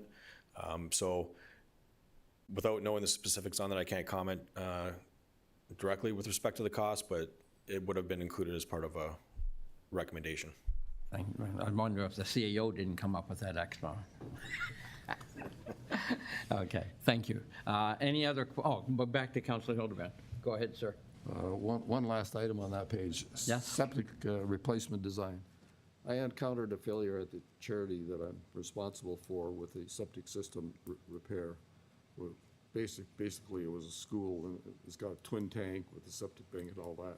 And I found the most economical way was not to hire an engineer to come up with a new design, but to talk to the local contractor who has all the, basically it was a design build, called him up and he had all the information. So we didn't spend $25,000 or any of those kind of dollars on the design because he knew all the rules and regulations. He said it was in Haldeman. He actually trained all those people that do all the inspection and what had to be done. And it was nowhere near that place to fix a septic system. So I know that's the cost of an engineer doing that work. I think engineers are overpaid in terms of doing that kind of work. They're very expensive. So I'm just saying, I think there may be alternatives other than coming up with what you want to do. And have you considered a holding tank? That's the other option I asked about. Through you, Mr. Mayor, we have had conversations with not only engineering firms, but also contractors on what would be the best option there. So this is money to do a design and doesn't include the construction, obviously, so definitely a holding tank would be a consideration. To the Deputy Mayor. So I asked a similar question with the Finance and Audit Committee, and I believe Teresa or Osama might have had a good explanation on why the cost is so high. So if you want to chime in on this. To Osama then, or to Teresa Quinlan? Yeah, through you, Mr. Mayor, this is the septic replacement design? Yeah, isn't it because it has to do with the location of that, like near the Cenotaph? Isn't that what it Yeah. is? Yeah, so that's what it was. I think actually it was David who responded with the Cenotaph and that repair. So that's why it's $25,000 is the location of that system. Yep. Yeah, that's correct. So the existing system is found underneath the Cenotaph area. And so we would definitely look at alternatives to that, to like a holding tank somewhere outside of that area. And Mr. CAO? I think most of your leadership team is of the opinion that we would be highly likely to be successful for a grant where there's something even vaguely appropriate, that this is extremely likely to qualify. It'd be highly meritorious. And so whether you want to approve as is or you feel a need to add the words red circle as you prefer, it would give us authority. If we have council direction as part of a budget, then we will pursue grant opportunities to do this work. And I think I share the assessment with several other people that this is likely to be meritorious, and I think it's a good one to approve. We will try to find other funding opportunities rather than go to the ratepayer on this one. In that sense, I feel it's got very low downside risk and high opportunity for reward, frankly. Okay, thank you for those comments. Councilor Eckert? Thank you, Mr. Mayor. Just a quick question to the director. The building automation system for Station 2, just for my own clarification, that's rather than you flip a switch when doors open or people enter, the system comes on, the system shuts off. Is that what we're looking at? Through you, Mr. Mayor, yeah, so it's an automated system where you can control the climate of that building externally. Okay. And is there any estimate as to what that would save? I know it says on the other side, putting in the LED lights and putting in that's a reduction in carbon footprint, reduce electrical consumption, et cetera. Any idea what that may save us in a year or two? Through you, Mr. Mayor, I don't have that answer for you right now. Okay. We could look into it. There would be savings there. I don't have those numbers. Okay, thank you. And lastly, the comment that the CAO made about the fobs with increased security, is that because council members can't get into the interior of the building anymore? Is that? That's a question you're not supposed to ask. Oh. To the CAO? withdraw that question. No. Okay. We'll let that one go then, Councillor. Back to Councillor Hildebrand, and then I'll come back to Sally. I guess, first of all, if I may, on the septic issue, I know that has been deferred quite a few years. Councillor Kerr made the comment that the building is getting used. We have that concert series taking place in it, and I've been to a couple. Councillor Olson has been to a couple. They've been sold out, and I don't know, what is the capacity of that building, Director? Through you, Mr. Mayor, the capacity, well, it depends if you're sitting or eating or whatever. Yes. But up to 190 people. Okay, so say around 200 people. Yeah. So if we are indeed going to keep using that facility at that level, yeah, exactly. It's sooner or later, we're going to have to address this situation. I just wanted to point out that it is indeed a building that is getting used, and I'll leave it at that. Okay, Councilor Hildebrand, sorry. Through you, Mr. Mayor, I'm going to be adding an item now to the list. In 2031, you've got a hot water tank replacement. At the MCC, we've got 6 hot water tanks. There's 91 gallons. When we went to cold water flooding, we shut the gas to the 2 of the hot water tanks off and used them as storage tanks. One of the tanks failed just after that, so which is not good. The other thing we've been experiencing is on the refrigeration system, the copper piping, the smaller copper piping, we've been getting pinholes in the elbows of all the piping. So they've been replaced with long radius elbows, but that's not really the solution. The solution is dropping the temperature and also reducing the speed of the fluid going through these pipes. If we get a hot water storage tank to replace the hot water heater that we've got there, we don't need to spend $10,000. We just need another storage tank. It'll drop the temperature, and hopefully we'll be able to save some money on using excess heat, because heat takes the oxygen and the bubbles out of the water, and it also changes the pH of the water. So if we can do that, it'll help our design and make this equipment hopefully last longer. So I don't know how much a hot water storage tank is, but it doesn't cost as much as a hot water heater. And if we make it the same size, which is 91 gallons like the other tanks, I don't know what those costs are. I wouldn't think a hot water tank would be that much money, to be honest. So these figures obviously have come from the Sustainability Committee, or you've done your research? That's my research. Okay. That's just from me being over at the MCC and knowing what's happening with all that stuff. Okay, excellent. So perhaps staff can take that into consideration and have a look-see? Excellent. And then we'll discuss that as it comes to the budget again. Excellent, thank you. Councilor Nisnik.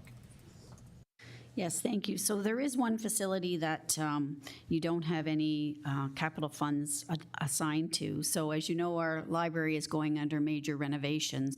Just curious as to why we have not included any funds for that, or maybe I've missed it and you're moving on to library area. But certainly there is need of some funds, I think, from our ratepayers, or that needs to be considered in next year's budget if we're going to move forward with that. So just a question about that, please. Through you, Mr. Mayor, with regards to the library, right now it's sitting in the 2024 budget, red circled for a grant. We don't have additional funds in the 2025 budget. That's something that needs to come to council. I think we were thinking of doing it separately. Once we knew what the plan was. We're still waiting for that. We still have 2 grants outstanding right now with the library for some major funding that we're still waiting to hear from. So, To the CEO, perhaps? Well, everything Ms. Quinlan Murphy says is correct. That being said, it can come from, we can bring a further report to council, but we have brought multiple reports on this topic to council. At the moment, there are no local tax dollars directed towards this project. That is a fair statement. And council, the annual budget is the best time you have to change that, but it's not the only time. There are 2 reasonable ways forward. Are one, you to have a discussion this morning if you wanted around that topic, and we can take some direction, but you can do a motion. You can't bind yourselves today, right? So at most, someone could do a motion, and we would have to come back and respond to that. Or you could direct us to bring a pointed and specific report and give us some parameters. This topic has been on multiple agendas over the past year and a half. And to date, there has been no direction to include funding from the municipality. So we are continuing to search for grants. We have grant applications out. The library has come a long way in getting themselves ready for a capital campaign, and are, in fact, they're present, looking to understand what level, degree of commitment there is or isn't from the community as a whole. And I guess everyone's kind of waiting for a shoe to drop. It'd be really, really, really helpful if the other orders of government would say yay or nay on the applications, because that would clarify a lot of things for the rest of us. And we've been hoping, obviously, that we'd have those answers so that we could give better specifics or advice. But that being said, the matter's before you. Without barring a motion, there isn't any money directly from the local levy towards the project. I think that's a correct statement. Ms. Quinlan Murphy has more to say. Through you, Mr. Mayor. There isn't, you're correct, CEO, there isn't any money from the tax levy, but there is money in the DC stuff. So we have funds there that are committed to the library, which we're looking up right now. Thank you. You still have the Yes, floor. so thank you. So I think it is maybe pertinent or time to have a little conversation about what we are willing to put towards our facility in terms of the renovation, either from DC charges or the tax levy or what other people are thinking. You know, it is widely used, it is well run, and I think we do need to have a stake in the pie as the renovation begins, in addition to the grants that we've already applied for. So I know I was under the impression that the library board did come and make a request to be included into the capital budget.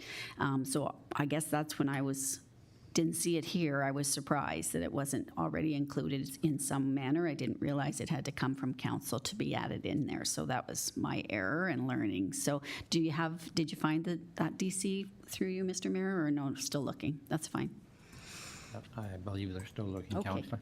Okay. No rush. So just other people's opinions on, you know, I think the ask was $2 million. I'm not sure we would want to put that out. That might be a little high, but certainly figuring out a way to support the build and the renovations from the tax levy or from DC charges or from reserves or somewhere we can find the money or cut somewhere else, that would be terrific. So just thinking that. So through you, Mr. Mayor, right now, thank you. in the DC study, it's about 411,000 is the amount coming from the DCs.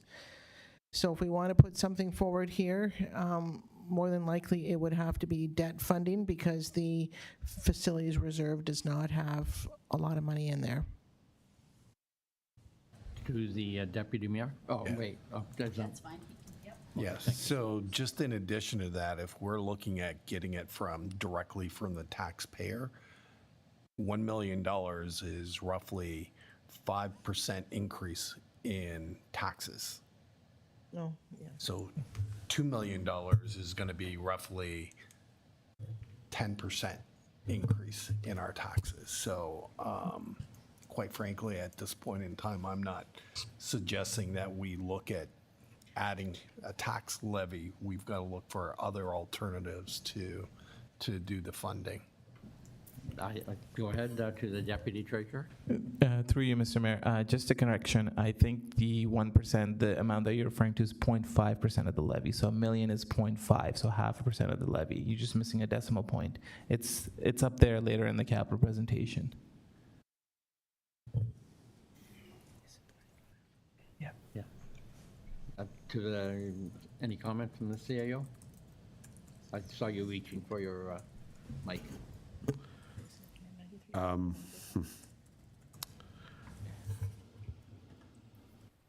Okay, this is a hard conversation to have now. I think maybe,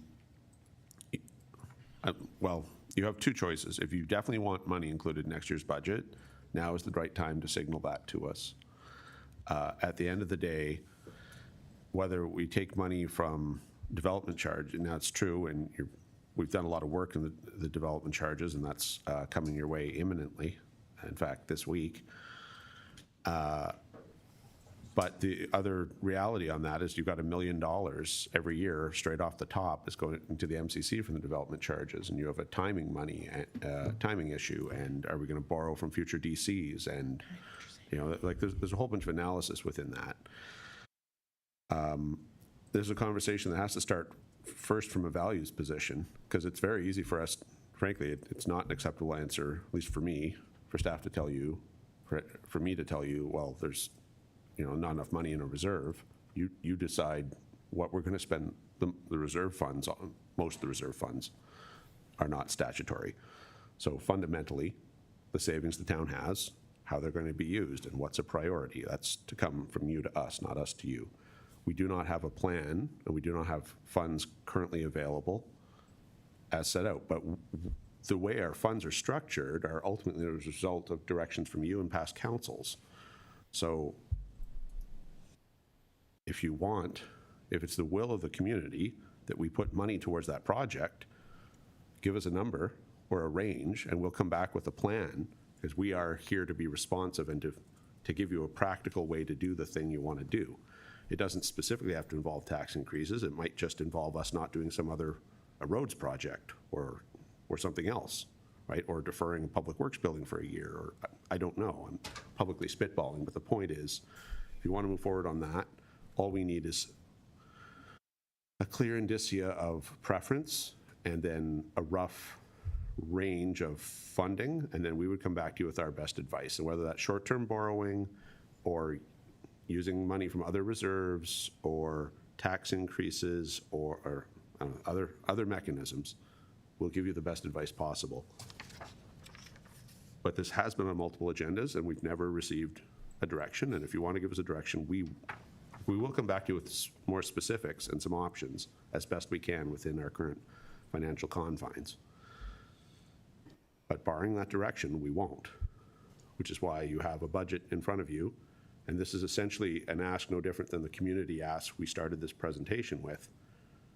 There's a request from the library for investment, and council has the right to say absolutely nothing, absolutely not. Here's 2 million, or something in between the numbers of 0 and 2 million. Okay, thank you. Go to Councilor Olson. On this subject, I take it. What are we talking about now? On the topic of the library. Yeah. The $400,000 that we have in the DC reserve, that must be spent on the library, correct, from the rules of DC? Yeah. So we have the $400,000. I also don't approve of the parking, paving the parking area at the pickleball. So there's another $400,000. I sense that there are a number of things that we could cut out of the budget and arrive at a suitable, meaningful number for support for the library, because I think any grant that we get is probably going to have the consideration of how much we support it. And if the town can support it to something in the area of $1 million to $2 million, I suppose that would be the thing. And it's a complicated question, so it's probably going to be a complicated answer. So I would prefer to have a staff report on where we fit and where we fit under our payment limit and how we can debenture this, how much we can debenture. Because if we were to put up a meaningful number like that, and then the debenture changes by, the scenario changes by how much we can save and how much we can do. So, and I'm sure we can probably, if with that in mind as a focal point of our discussions this morning, maybe we can leave this till the end and perhaps see what we have at the end to put on the budget. Perhaps it's just a suggestion, Mr. Mayor. And as the CAO pointed out, there are a few balls still in the air, being the grants. Yeah. And there's another one, I forget what it was, but the grants are, of course, a major question mark. And plus, I don't believe we have finalized drawings from the library commission or board. So perhaps when to the treasurer, is that a great? So we should possibly delay this. Do you see a staff report helping us? Yeah, through you, Mr. Mayor, I think that would make sense, because we still need the final scope of the project as well. So I don't know if we finalize the scope of the project, and then we can look at the different options.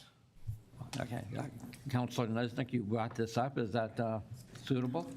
Yes, so as I said, though, I would like to come up with a way, as Councillor Olson said, of having a staff report that supports this council providing funding for the library renovation in the terms of I'll say $1 million minimum, if more, if possible.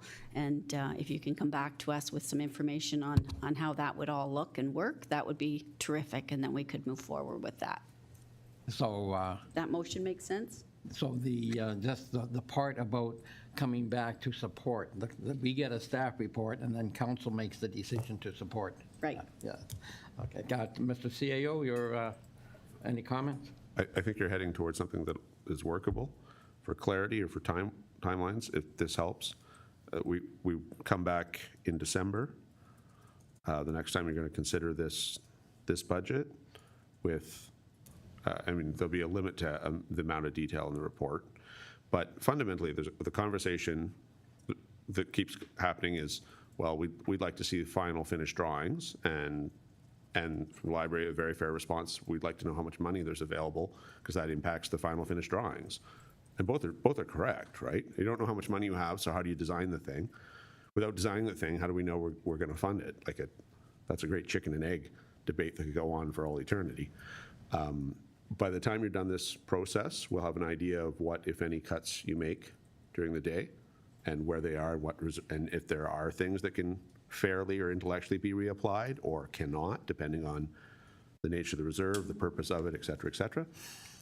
And I think we can come up with a reasonable report with something in that ballpark in time for you to make the decision in this budget this calendar year.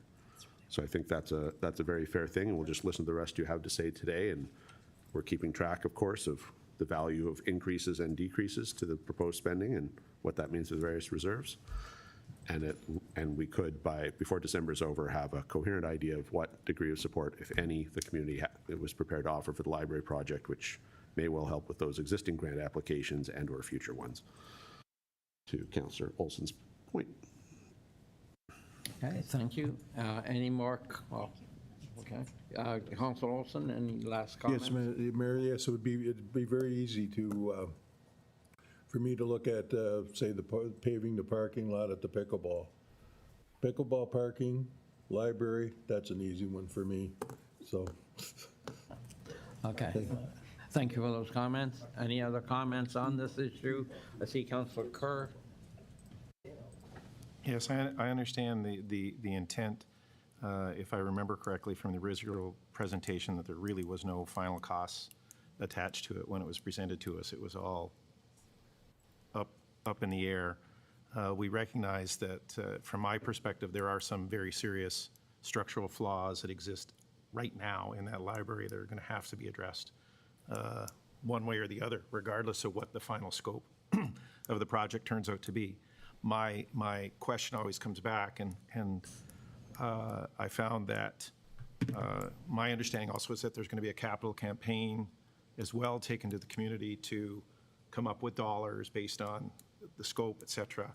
And a question that was brought up at that point was, well, what happens if you don't get all the money? Well, then we have to change the scope, which changes the percentage parameters of everything. So again, this chicken and egg thing still exists. I'd like to see the report, the suggestions of potential costs. There may be iterations. If I remember correctly, relative to the MCC, suddenly there was a requirement of a second elevator, and people, oh, look, we found all kinds of savings to pay for that because it was going to be this much more, and suddenly the brickwork on the outside didn't need to be that. Well, why wasn't that done at the very beginning to reduce the cost?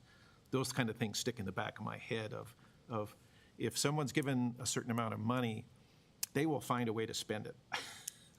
I've learned that even dealing with anybody in the construction business. You tell them it's going to cost this much to build a house, they'll find a way to make it $50,000 more, because once they've got you on the hook, you're in. So the staff report coming back, what the parameters are, what's the scope. There's always a wish list of what is the very ending, if we got everything we could get, but what can we live with if we don't get everything we need, and look at those two.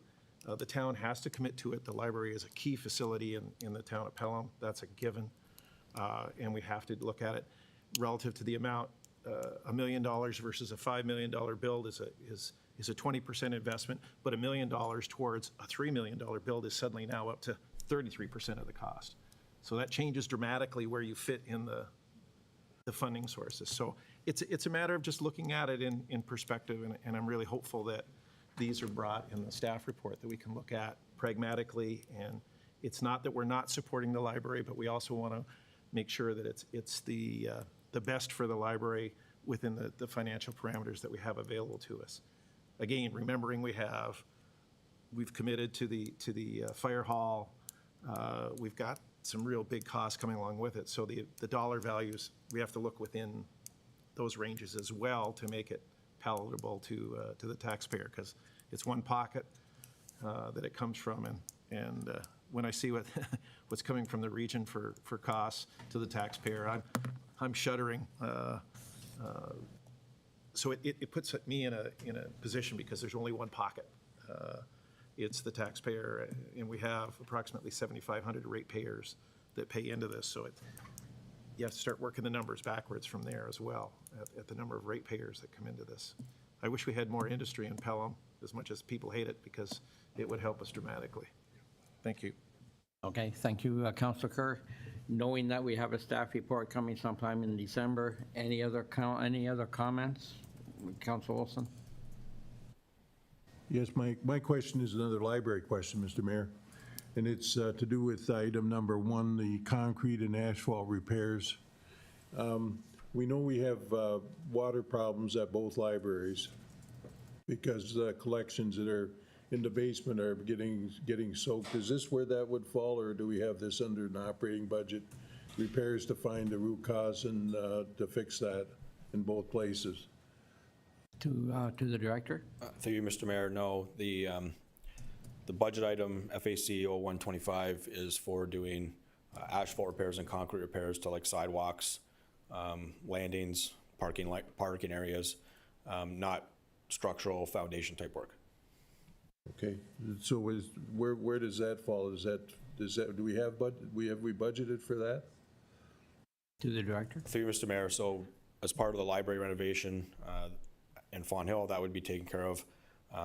Without going through the budget forecast, I don't believe we have that in for Fenwick. So that would have to be a project that we'd have to consider in the future and add it to the forecast. I don't know the root cause, so I can't give you a number, but could that be considered as part of our operating budget or adjustment to this, or? To the director? So we do have, as part of our operating budget now, it used to be a capital program, we do have an engineering line item worth $35,000, and that's going to be presented to you as part of the operating budget now. It used to be capital. So that is a fund that's used to do engineering work that's not specifically related to, in general terms, a specific project, but a foundation investigation and hiring an expert to do that could be carried out under that program, the operating budget, yeah. Okay, thank you. Okay, thank you. Any other questions? Let's go back one step. Any comments on the library or the staff report? Any other comments on that? Okay, great. So we'll move on from that. Councilor Hildebrand, have you got any other comments on the capital projects for facilities? Through you, Mr. Mayor, no, just a technical comment with regards to on-demand hot water heaters. Be careful when you recommend those things, because I found from residents, they have problems with them with the length of service if you don't have soft water conditioner going into the water, because it's the chemicals in the water that destroy that type of equipment, and they don't last as long as your regular hot water heater. And plus, the service companies want to service them every year as well. So I know they're in the budget for replacement of those type of things, but that has to be carefully evaluated in terms of dollars and efficiency. Thank you. Thank you, Councilor. We are coming up to close to 2 hours. Director, is it all right with you if we have a 10-minute break and we continue after? Through you, Mr. Mayor, that'd be fine with me. Okay, thank you very much. So let's take a 10-minute biological.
Well,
to the extent I care about me. Council, I believe we're ready to resume business, and Mr. Moore, you have the floor. Okay, thank you. Oops. That was me.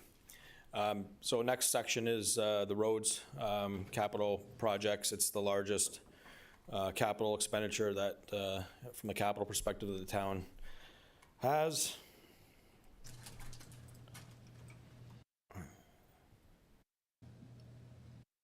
Is there not working?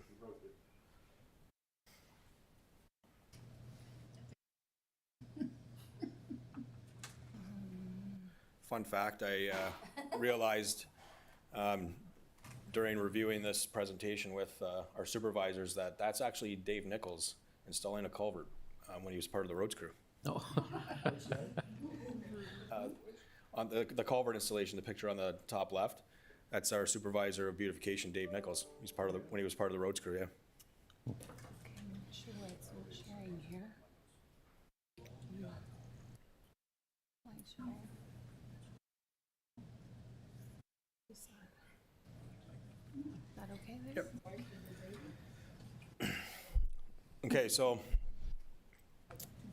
there's about $8.6 million in capital, proposed capital projects for roads. Again, I'm going to focus on a few of these projects as part of a separate slide. Going through them very quickly. We're looking at proposing to do an EA, environmental assessment study for Merritt Street. This would be between Pelham Street and Rice Road. Road reconstruction, we try to do, the way we've staged our capital program is we try to undertake one major capital reconstruction project per year. This year we're proposing to do Canberra Road, and I'm going to get a little bit into detail on that in a future slide.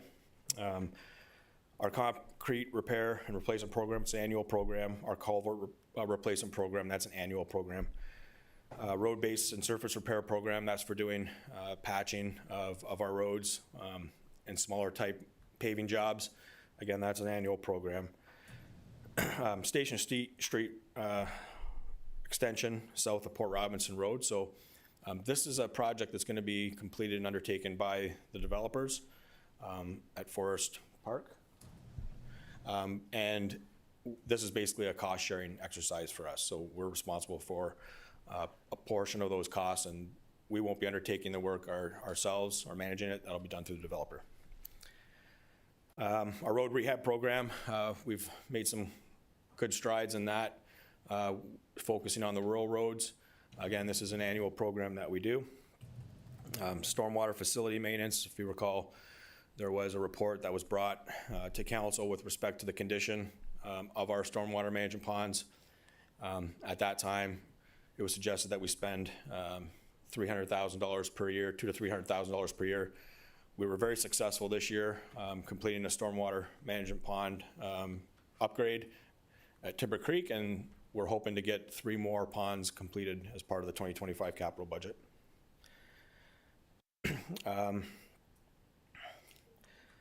MCC, additional parking. Again, this is a project. There's actually a report coming to council on the 20th, on Wednesday, which will speak to this in more detail, but this is the cost to go ahead with the new parking area at the MCC. And we're trying to get as much design work as we can completed ahead of the construction period. Normally, you want at least a 3-year window. So you would complete your design in the year 1. Year 2, you would look at possible, like any conflicts and try to address those issues. Utility relocates, normally not required with the town, but if there's property acquisition that's required, you take care of that in year 2, and then you construct in year 3. So that also, doing that design work ahead of time gives staff and council better information with respect to actual costs for a project, and because we refine the estimates during that period. So I'll just step through a couple of the projects, and then we'll go back and you can ask any questions you may have on the complete list. So this is Canberra Road. We're looking at reconstructing this section of roadway between Hay Street to Churchill, and then down the one-way street where it ties into Highway 20. So we break our projects up into different reserves. It's funded from different sources, as Teresa mentioned earlier. So the road portion to reconstruct this section of road is estimated at $3.2 million. There's also a water main component of this project that's in the order of $2 million. So the total project cost is around $5.5 million, made up of road reconstruction, which would include a complete urbanization. So it'd be, right now, Canberra Road is the majority of the road is a semi-urban cross-section, which has roadside swales, no curb and gutter. So this would include full urbanization, new water main, new storm sewers, new curb and gutter, improved sidewalks, connectivity, and active transportation facilities. I'll speak to when I speak about water, but the water component is, like I said, is about $2 million. There's grant funding tied to that. And the reason I'm bringing that up now is this is a project that we've planned to complete next year. The design is being undertaken. Council approved that process of doing the detailed design as part of last year's budget. So we're working through that now. There's a chance that the reconstruction portion will not go next year for various reasons. through the design process, you end up determining things, and that's why I like to say at least a 3-year period where you can try to refine designs, come up with solutions. So between Hay Street and Churchill, that section of roadway, we don't really have a really good storm outlet. So there's things that we can do to solve that. You can look for more LID type alternatives. You can look at storage tanks, storing the stormwater, slow releasing. Right now, the planned outlet for the section of road, Canberra Road between Churchill and Highway 20 is down through the regional outlet that it just charges into MSSP Park. So when we reconstruct a road like this and you add significant amount of stormwater as part of the design, you need to verify that those outlets are viable. So the engineer is working on that right now and determining if we have a viable outlet for the section between Hay Street and Churchill. So that's one issue we're still working through on the design phase. The other, I'm gonna say complication, but is that the region is installing a new elevated water tank and behind the drive range at Lookout. That will include a new transmission main that'll come down Lookout, down Highway 20, and they want to tie back into Pelham Street. And the way they want to access, or the route they want to take is coming down Churchill from Highway 20. So in essence, they would be coming through our project with a water main installation, running it down Churchill and tying into Pelham Street. So the timing on that, right now they're looking at 27, 28, depending on how that project moves forward and budget approval through the region. That could even be later than that. It could be 2029. At this point, we don't have those solid answers. The final, I guess, obstacle that we're facing with this project is that the region has recently come and asked us to consider closing off the one-way connection to Highway 20. So these conversations were had within the last 2 or 3 weeks. So it's something that we're discussing with the region right now. The region does have plans, and I think it's in our capital forecast as well, to reconstruct or do a streetscaping project between this tie-in point on Canberra Road and Highway 20 south down to the Shoppers Plaza.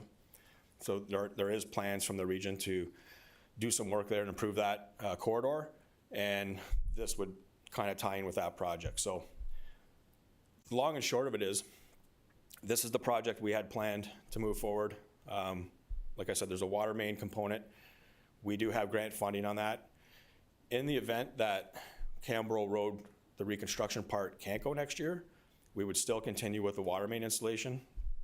It's seen its better day. It's reached the end of its service life. We need to replace that water main, satisfy that grant. And we would just do a trench reinstatement and push this reconstruction component off to future capital year. There's obviously, if that's the way this ends up going, we will look at bringing a report to council, requesting some funds be diverted to other projects. Like, we've done good design work, specifically with our bridges. Right now, just because of funding, we've got shovel-ready projects designed, ready to go. It's just that we weren't able to fit it into the budget years, right? So that's planned, I think, for 2027. So if this project didn't go, there's other projects that we have that are shovel-ready that we can move up. And we would make that proposal to council at that time, as well as taking on some more detailed design work on other projects to have them ready to go for future budgets. So if you want, if there's any specific questions related to this project, I'll answer those at this time. Councilor Olson? Yes, thank you, Mr. Mayor. I was wondering about, specifically about if we have an alternate project, like in the first place, it's better that if water doesn't go into the 12-Mile Creek, that probably should go into the canal at some point. If we got another project, and I'm going to suggest your project, I think the urbanization of Stella, John, and Vera Street, or Vera Avenue, would they be possible projects? And that would relieve some of the complaints that we have about water? To the director. Through you, Mr. Mayor. So we've got a project in there to do design work. We would not be ready to go to construction next year. So that, like I said, we would start the design on that project next year. And I think that's budgeted for later in 2028, 2029. But we wouldn't be ready to go to construction on that next year. Would you be able to do the underground work, get the pipes in, the linear stuff? Would that be a possibility, or is that not feasible for a lot of other reasons? Through you, Mr. Mayor, again, that's part of the design process, and we wouldn't be ready to put pipes in the ground next year. Okay, thank you. Any other questions so far on the presentation? Not seeing any. To the director. Okay. So I mentioned Station Street South Extension. So again, this is a project that's going to see Station Road be extended to the south for the development. Again, it's done as part of the Forest Park development in East Fonthill, and it is going to be constructed by the developer, and we are the cost-sharing partner in that.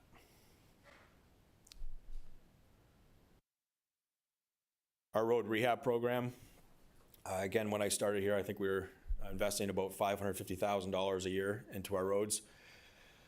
We do have a fairly robust network of roads, 244 kilometers. They're all hard surfaced, so either asphalt or some type of other hard surface, such as surface treatment. The last few years, we've focused on the rural program. At this point in time, we're still evaluating our options there.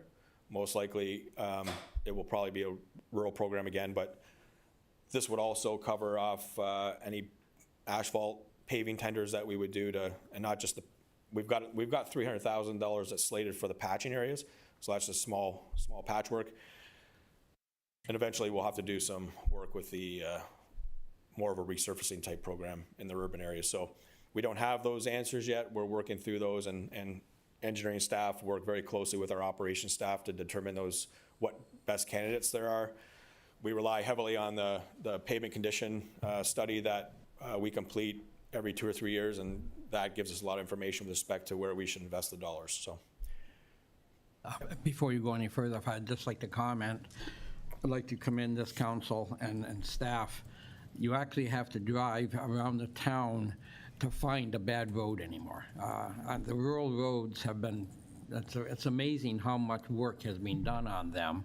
And like I say, I commend this council for spending the money and staff for possibly using that road assessment program. Whatever it took, you got the bad roads looked after, and I'm fully in support of this program going ahead. But I get all kinds of comments from the rural people that the roads are in great shape, and they really, the citizens are very appreciative of the money that we've spent on these. So I just wanted to say that. Thank you.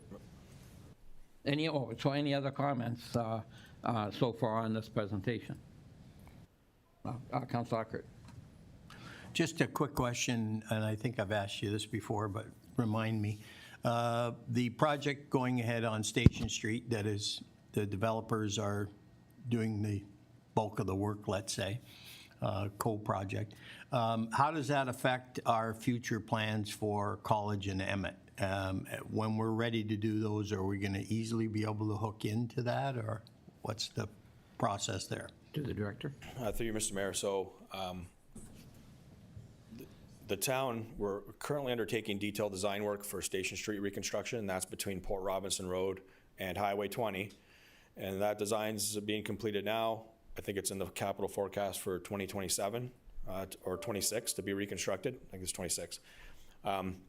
So the developer, the section of Port Robinson Road, or sorry, on Station Street that's south of Port Robinson Road, the engineers talk, so they've got our plans, we've got theirs. Everything is going to be tying in. With respect to Emmett College, it's also part of the capital forecast to do the design work and reconstruct those sections of road.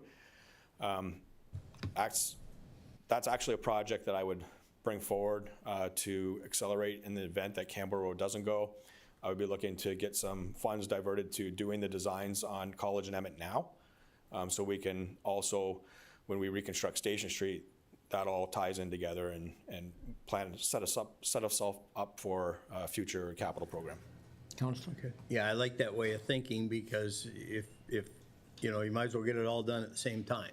So, yeah, thank you very much for that. Thank you, Councillor. Any other comments? Councillor Kerr? Yes, I've always had a challenge of knowing where to bring up something to add, which is usually, I'm always in on the takeaway rather than question for Public Works. Pedestrian crossings, does that fit in under capital projects of roads? Yes. And if so, I would like to see something added relative to the installation of solar-powered LED crossing lights, and specifically would be at Wellington Heights that are completely solar-operated. I know that we allocated monies last year for the Wellington Heights crossing, and I'm sure we did not spend the full allocation of $50,000 to paint green bars across at that particular spot and the other additional road paving. So what I guess I'm looking at is in listening to comments and investigations in other parts of Canada, and that the cost of these standalone LED lights with push button that can go on existing signs, there's no additional posts required, there's no additional wiring required. I would like to see, I've heard anywhere from $20,000 to $25,000 for that particular type of thing. I would like to see that included in the budget, at least so we have an example, and then look at that for additional pedestrian crossings across the rest of the town as we move forward. So I'm not sure how to specifically bring this forward or whether you can comment on that.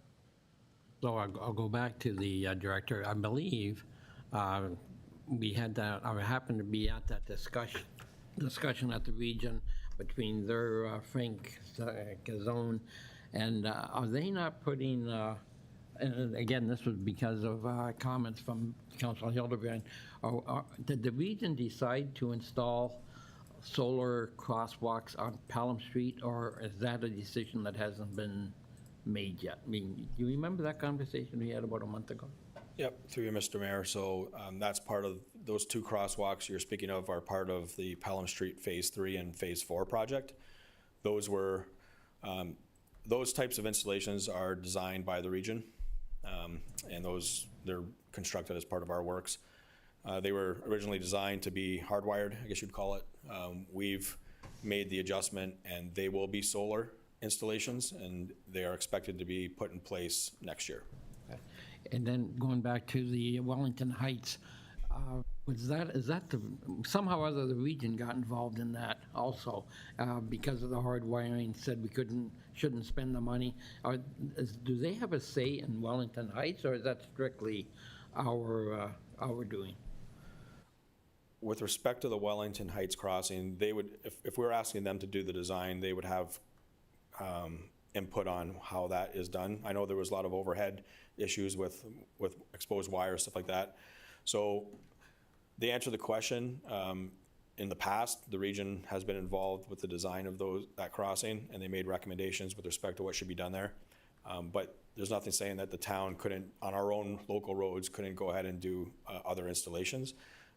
One project that's on here, and again, we'd like to try to advance design work wherever possible. And there's a design project that's on Canberra Road from Baxter Lane to Balfour. So that's the section of road for a future urbanization of that section of road, which would take into account a pedestrian crossing. Design next year, again, in the forecast, it may be several years off. So either way, if council's direction is to add in costs or money to do a pedestrian crossing, that can be incorporated into that design work, or at that time when we reconstruct, it would be reworked. I'll go back to Councilor Kerr. I guess I'm coming back to what I observed in a number of places is pretty simplistic. It existed on the straight 2-inch by 2-inch steel post, solar collector on the top, LED lights with push buttons. It was so simplistic. I know that the region issue wanted because of proximity of the sidewalk and the road rehabilitation, et cetera, et cetera. And when I look at the costs of those things, they're through the roof. The cost of doing these individualized, and I went through probably more small communities in Nova Scotia that had these small LED setups that I know weren't spending hundreds of thousands of dollars on pedestrian crossings, but they were incredibly effective.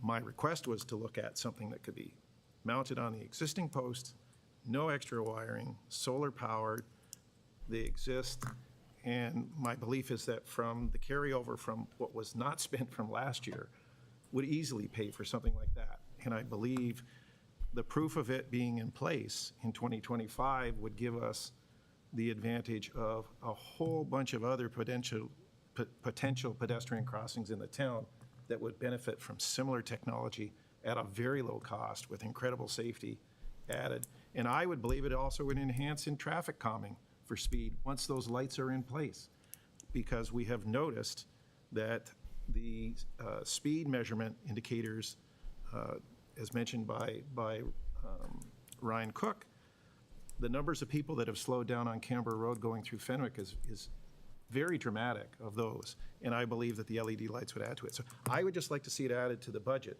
It's not a tremendous expense, but it also, I sort of look at it as money I saved last year that I think could be utilized and gain us a lot of positive things. Comments on that particular crossing? Sure, through you, Mr. Mayor. So capital budgets, good in a sense that you can carry forward money, right? So if we don't use a budget that's been approved through the capital program, those funds in theory are available the following year. We also have a project on here, RD 1525, and I didn't make mention of it, but it's on there for traffic calming implementation measures. We have $20,000. We used that program last year to buy the speed cushions, which we've put in place on some various roads in the town of Pelham. So we can investigate those crossings, and this could also fit underneath that program to have that installed. Councillor Kerr? So I guess my question is, you're saying yes, it can be done and it's already in the budget, or no? I'm saying that there's not a specific line item that says that this capital money is going to be used for a pedestrian crossing, but there is a capital program that's being proposed in 2025 which could fund that. If you give us the direction to do so, then that's where. Yeah, where I'm coming at is I'd like to see it as a line item, very specific, because then when it's generalized, it can get lost. I'm just following through from our agreement on the pedestrian crossing from last year.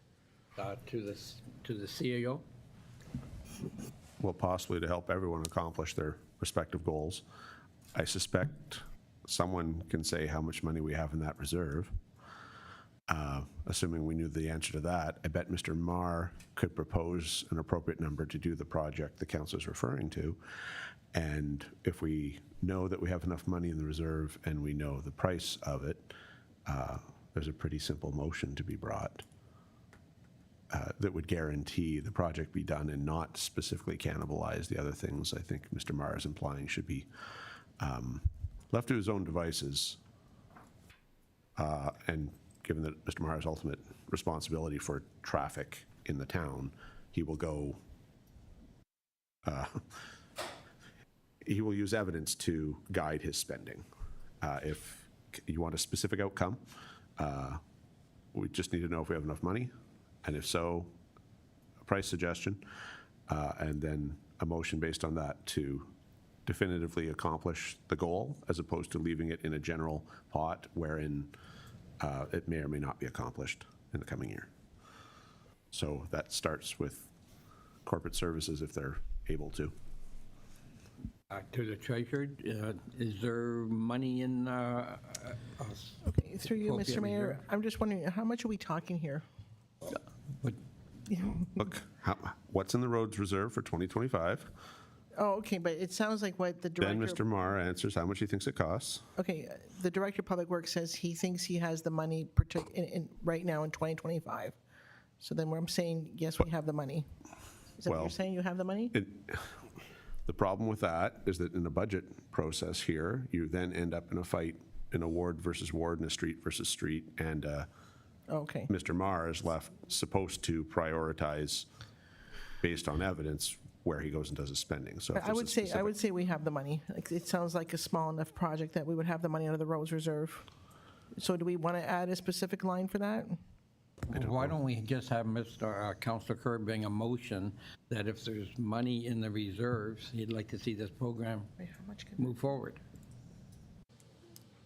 I guess my point is, I don't want to put it if there's money in reserves. I would like to see this as added as a line item, and hopefully we have the reserves to cover it, and if not, then we'll be told that there's not enough money to cover it and what that differential would be. Whatever. That's where I am. Okay. So are you going to so you don't want to bring a motion? Or your motion is to have a line item? My motion is that we put it in as a line item to put in solar-powered LED lights at the Wellington Heights crossing, as we Okay. did last year in the capital budget and discussed and debated. Yes. And then we either approve it or not approve it. And if it's in the capital budget and it doesn't get spent because there's reserves to cover it, then we don't spend it. I just worry of saying, well, we got to make sure we have enough money in place. Oh, then all of a sudden, well, we didn't have enough money in place, and it doesn't get done. Okay, so you're putting that, so you've got this motion forward then, Yes, Councillor I'd like Kerr? to put the motion forward. Thank you. On the motion put forward by Councillor Kerr, is there any other further comments? Councillor Hildebrand. I'm a full supporter of solar-powered crosswalks. With the U.S. committee, we're doing a lot of work with regards to crosswalks and converting them and all this kind of stuff. So I think this would be an excellent project, and I agree. We've seen a lot of those projects where they have this simple solution, and we've talked about it at our committee level, that they are at 20 grand type expenditure, and possibly even less. Okay, thank you for those words, Councillor. Any other comments before I call the vote? Then all those in favor of the motion? I see none opposed. Motion carries. Back to you, the Director of Public Works. Oh, I'm sorry. Councillor Hildebrand. Through you, Mr. Mayor, this may be an opportunity to save far more money than we're just spending, and I'm not sure whether this is out of order or not, but the AA studies, we've got 2 AA studies listed in our capital budget for Public Works. One's in Merritt Street, and the other one is for Marlene Stewart Street Park. I want you to comment with regards to possible legislation changes related to EA studies and the possibility that we may not even have to do EA studies. Therefore, maybe we can just red circle these, and because the government will allow us to do these things without an EA study. To the director. Thank you, Mr. Mayor. So the councillor is correct. I've been informed that there's going to be new legislation coming out with respect to changes to the municipal class environmental assessment process. And this, I think this council was brought up to speed on what that process is. It's a public engagement process where you engage the public, approval agencies, through determining what a proposed best solution would be to a problem, with a road problem.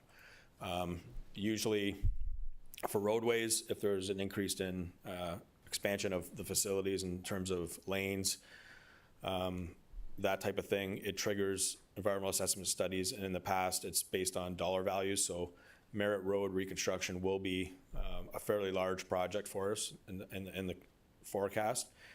The region recently completed an environmental assessment study on the extension of Merritt Road from Rice Road through to the 406. That study has been completed, but I believe there's Part 2 orders, which means that there's challenges to that study, which are being looked at now. And sometimes this could take years to resolve. So I have in the budget here to do an EA study, because normally that process takes about a year's time. And then we would have a preferred solution moving forward with that section of road. But like I said, there is expected to be some changes to the legislation, which it'll change the way we look at that project, and not 100% sure that this would be going forward if we even need to do an EA study on this project. So there would be some type of public consultation process with this, but at this time, that's where that sits. And with respect to the entrance at MSSP, Again, if you were looking at options of new entrances and exits from that park, there's obviously various alternatives that you could consider, which would impact private property, would impact environmentally, it would impact the region. Like I said earlier, the region's looking at doing some work between the Shoppers Plaza and Highway 20, or along Highway 20 up to Canberra Road. So again, that EA study may not be required, even though there may be some consultation that's required at that time. Again, legislation is supposed to be changing, and that could change the way we move forward with these projects. So should we take those out, or would you be, or should we red circle them? What would be the, if staff was to have their druthers? Would you want to red circle for a grant? Through you, Mr. Mayor, so I wouldn't want to lose the projects, because we're not sure yet on what the legislation is going to be and what the changes are coming. But I definitely would not recommend moving forward with those until we know. Okay, thank you. So, Mr. CAO, would this be an ideal time to red circle? So we usually use the term red circle as shorthand for we're only going forward if we get someone else to pay for it, in plain English, which isn't actually what we're talking here, although I personally have very strong feelings about that for Marlene Stewart Street. I think that that's also would be a fairly meritorious application one day to the appropriate grant program, because it involves public safety, public access to a community asset, and I think we can bring in some sustainability elements to that too. But what I would submit is you might bring a motion to defer these two items to the 26 budget, since it's not entirely responsible for us to proceed with them at this exact moment, given the fluctuations in the, well, we're not sure where the statute's going. The projects both have some underlying merit, of course, and the one, I think, regardless of where the statute goes, would be of great benefit for future planning. And I think also, sometimes you just look at projects and you know that's going to make a good grant application. You know, you've been around it enough, and I kind of think that the access to Marlene Stewart Street is one that kind of falls in that category. It's an awkward one for us, but it's a good one for the society. So a motion to defer, I think, would be appropriate. Or I'm trying to keep this term red circle to be very clear in our respective meanings, because we take it one way, and that's not really what we're saying in this instance. So unless I'm wrong, it's a motion to defer. And if you only want to defer the one, then it should be the roads one, and we would carry on with Marlene Stewart Street, but only proceed if it was red circled, and something like, if you want to split the difference, something like that. Councilor Horbier? I would agree. I think that deferring the one for Merritt Street would be good, and red circling the one for Marlene Stewart Street Park would be appropriate as well. Thank you. And so that's your motion? Yes. Okay, thank you. Any further discussion on this motion? Not seeing any, I will call the vote. All those in favor? And I see none opposed. Motion carries. Thank you, Councillor. Back to the director. Like I touched on, Oh, I'm sorry. Councillor Olson? Questions on the previous slide? Oh, sure. If we can go back. Yes, thank you, Mayor. On this slide, we're talking about road rehabilitation for $1.25 million. We've got a couple of streets in Ward 1 that, namely Foss Road, which probably needs to be resurfaced, and I don't know what the profile's going to look like or anything there, how that's going to look. And Balfour Street, I don't believe it can last the time we have for East Fenwick. I don't think it can make it. And you know, we're coming up to an intersection there with Highway 20 that's going to be rehabilitated, and stop signs and the rest of the stuff. And what are the plans for that? Those two roads. To the director. thank you, Mr. Mayor. So we haven't finalized the program yet we've finalized the dollar ask. We will engineering will sit down with operations, and we use the pavement condition study to kind of guide our decisions with respect to what roads need to be addressed. Obviously, that's one piece of it, and the other piece of it is, Foss Road is a very heavily traveled road, so that's something that we would take into consideration on where we decide we want to invest the money. And there's other things that come into it as well, like Foss Road from the pumping station to Pelham Street. There's a regional force main, so all the sewage from Fenwick is pumped down Foss Road, ties into Pelham Street. The region has plans to replace that force main. Again, dealing with the upper tier municipality, trying to coordinate when that's going to happen, but it is on their forecast. So that's the question, right? It's a heavy traveled road, seeing cyclists, pedestrians, lots of traffic. So do we invest money into that now? Do we do an asphalt surface? Do we do a surface treatment? What's the lifespan of that pavement? What's the region's plans? Because they're going to dig it up. Those are all considerations that we think about when we're selecting our roads for this program. So I can't give you a definite answer on what's going to be done, when it's going to be done.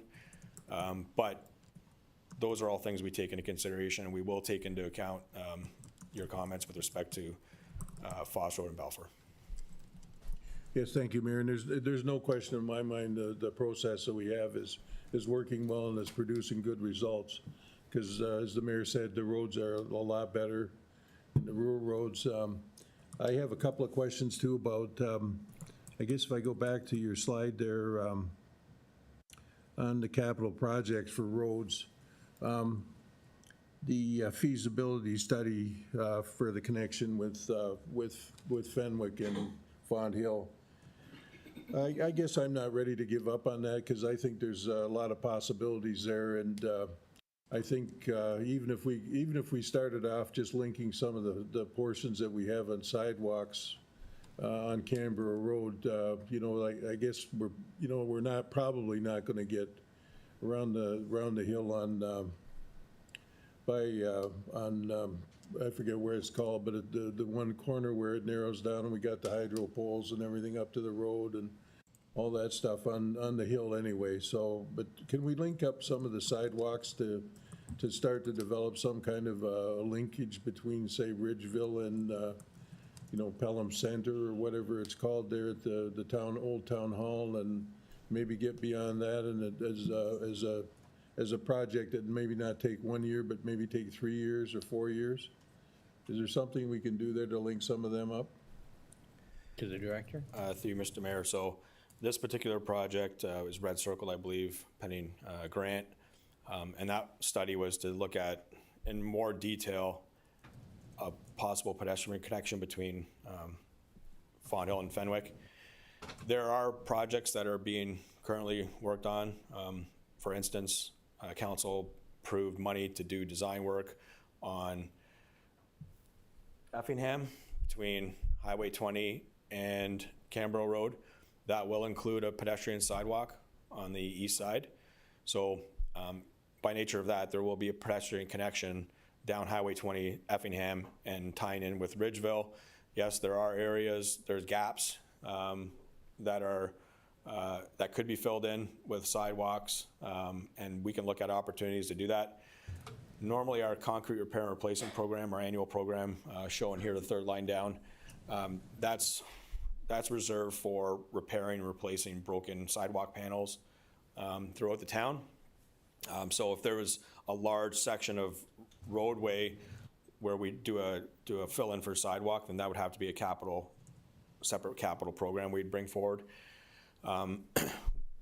When East Fenwick does happen, and like I said, we're doing design work this year on Canberra Road between Baxter Lane and Balfour. We'll look at pedestrian sidewalks, active transportation facilities, and then further to the east on Canberra Road, as the development comes in, there will be opportunities to urbanize and increase the linkages. So That would have to be a future capital ask to bring forward actual construction and fill in the sidewalks. Okay. And thank you for reminding me where the sewage from Fenwick went. I thought it all came to Font Hill myself, so I didn't know that, so. I have another couple of other items, Mr. Mayor, if I may, on this slide here. The stormwater, where is it here? Stormwater facility maintenance, $400,000. Now, we've completed Timber Creek, and I think successfully, and we know a lot more about that. Is there any possibility for $400,000 now of getting perhaps 2 stormwater ponds or 3 stormwater ponds done at the same time? To the director. Yes, through you, Mr. Mayor. So I did highlight this project, so I know it's an interest of council, and we recently completed that study to identify the deficiencies and where we needed to invest some money to upgrade our storm ponds. So with the $400,000, we're looking at doing the design and construction or cleanouts of 3 stormwater ponds at Orchards, Timsdale, and Concord Street. So those are the 3 that we'd be focusing on for a design build as a project next year. And that's under the 400,000, that's using that 400? Yes, that's correct. Okay, thank you. Thank you, Mr. Mayor, that's it. Thank you. Okay, thank you. Councilor Kerr. Yes, just following up, Councillor Olson brought up about Balfour Street. I see that's in the capital budget for basically a rebuild in 2032 at $1.9 million. So that's on the horizon. It's not a forgotten road, I guess. And the other secondary part was relative to the sidewalks. There's actually sidewalks on the south side from Effingham Street in Ridgeville almost to the Pelham Center Church right now. So there is existing sidewalk there. I wouldn't say almost, but headed that way. Well, I think it ends at right near Hillside by the cemetery, or within But you're proximity close, therein. yes. So we already have sidewalks, and very similar when thinking of Welland Road has sidewalk all the way from Canberra Road at the curve all the way to Balfour Street right now on the south side. So I understand in what you're talking about, it's not as if they don't exist. These things are already in place. It's just a matter that they're in close proximity to the road. I mean, Canberra Road is there. So that was just 2 things I want to make sure everybody realized, that some of this stuff already exists. We're looking at adding on to it, and looking at the feasibility study. I have a personal challenge because I don't know how many people are going to walk from Fenwick to Font Hill. I sort of look at, when we get into the East Fenwick plan, that there will be the expansion and continuation of sidewalk from basically Sunset, where it exists right now, all the way to Cream Street, which is the boundary for the East Fenwick plan. So then we just have to figure out the next bit. Sometimes if we start designing this stuff before the secondary plan is, are we jumping ahead of ourselves for some things when in fact there's some bigger things? I'd like to see a really good bicycle connection between Fenwick and Font Hill, outline where the preferred path would be and those kind of things, because the cyclists are probably far more dominant going up and down between the 2 locales than it is pedestrians walking back and forth. I agree with the Effingham Street, that sidewalk there. I would be in favor, if at all possible, of getting a sidewalk from Effingham Street to connect up to the new development, heading towards Hay Street. There's been a bunch of new builds all along there, so it's not a tremendous length of road, but that would be the most obvious connection for students that are going back and forth to E.L. Crosley that are located in those areas. So that's the kind of stuff that I would look at. But I just wanted to bring that point up about the roads. It's on the budget in the future, and so are some other things. Thank you. Thank you, Councillor. It'd be interesting to see if we do move Balfour up once they do the traffic circle at Highway 20 in Balfour. Obviously, that'll be a decision your department will be making. Anyway, go ahead. Any other questions at this time? Councillor Olson?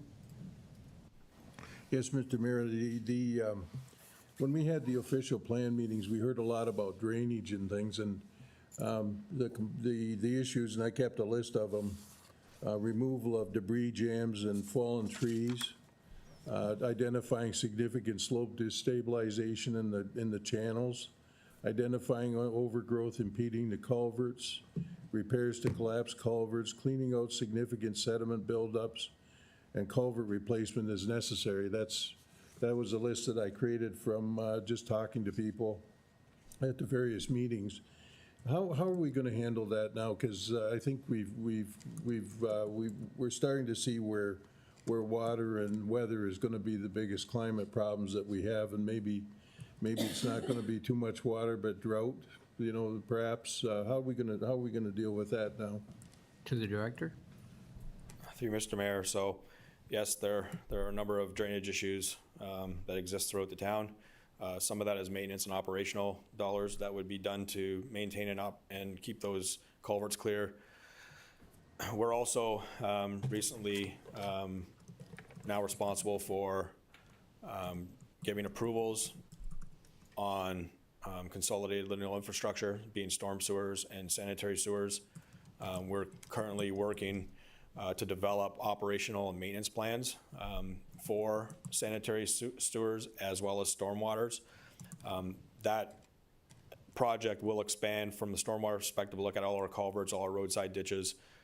So we will be, in the future, be having a more wholesome look at all of our stormwater management, not only our stormwater management ponds, those types of facilities, but our pipes underground. We recently now, as of last year, we started to do CCTV inspections of our storm sewers, so in taking cameras and putting them down through the pipes to get condition assessments on those.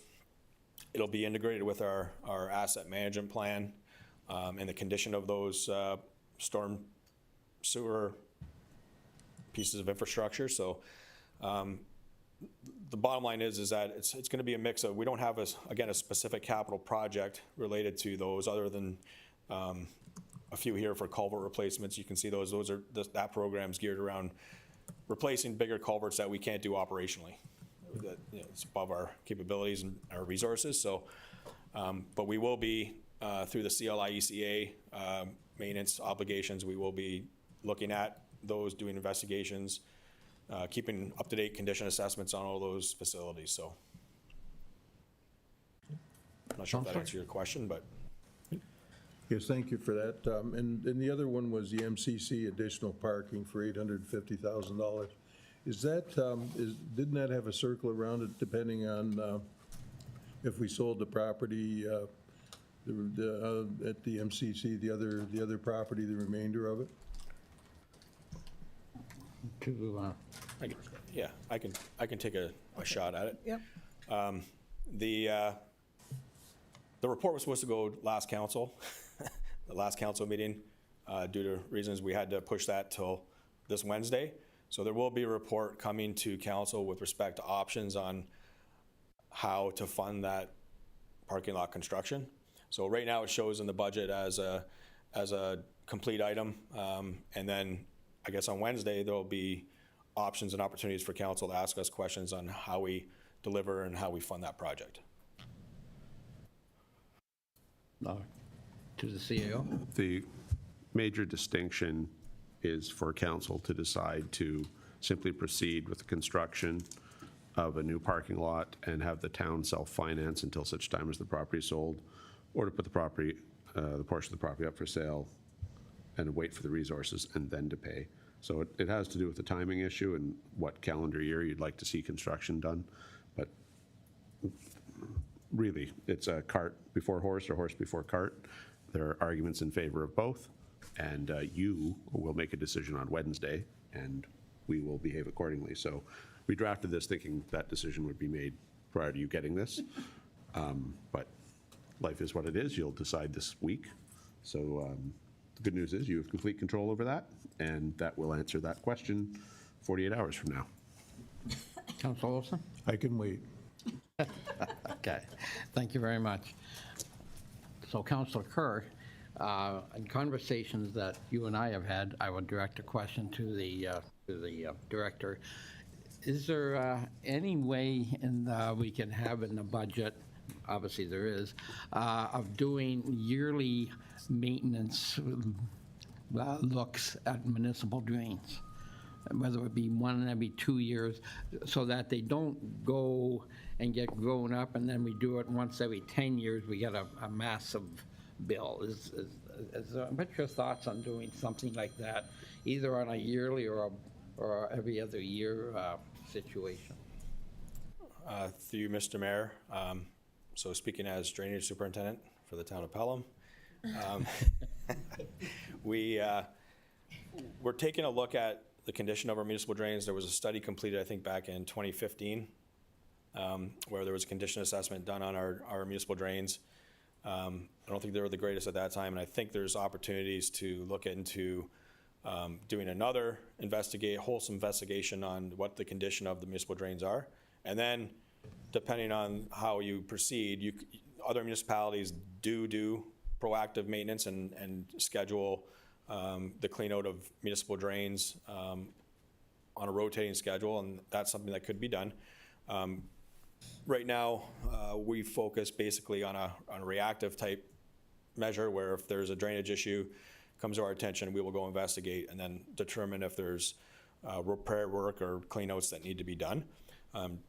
The way the Drainage Act is written is that the costs associated with municipal drains are paid by the people. It's not out of the general tax levy. So that's the way the Act reads. The users pay for the system. So any work that you do is going to, so that will result in invoices being sent out to the people that are benefiting from those drains. Excellent. So you're right. This isn't a levy situation. Any comments you want to add on that, Councilor Kerr? But realizing that this isn't a levy. Yeah, no, you've kind of hit the nail on the head. The dilemma is reactive is always way more expensive than preventative. We know from this last little bit you and I have discussed, and others, of a repair of a particular municipal drain, and suddenly people finding a multi-$1,000 bill handed to them that they had no concept it was coming. And the irony of the one in particular that I know of in particular was that this is a homeowner. This isn't even an agricultural person that wound up with a multi-$1,000 part of the bill because of where this particular drain was located on their residential property. It's not even zoned ag itself. It's zoned rural residential as it exists now. So yeah, anything we can find a way to help people from getting hit with a big bill down the line. But I recognize it's not part of the levy. It has to deal with the watershed serviced by that particular drain and those kind of things. But if we can be ahead of the game, I think everybody wins, because there are a lot of urban properties that go into those municipal drains, and they are getting levied now, but there's a lot of people in the rural side saying, hey, this urban pressure is what's also causing issue for the rural people, but it's the rural ones that are sharing the lion's share of the bill whenever anything has to be fixed. Yep. Okay, thank you for that, Councilor. Back to you, the Director. Okay, so if there's any other questions related to the roads capital projects, I can take those now. Yes. Otherwise, I'll move on to the next section. Any other questions? Not seeing any? Just to recap then, Cambro Road is our biggest expenditure in the 2025 budget. There's a real chance here that the reconstruction portion will not go, in which case staff would bring back a report suggesting other projects that could be put in its place. Thank you.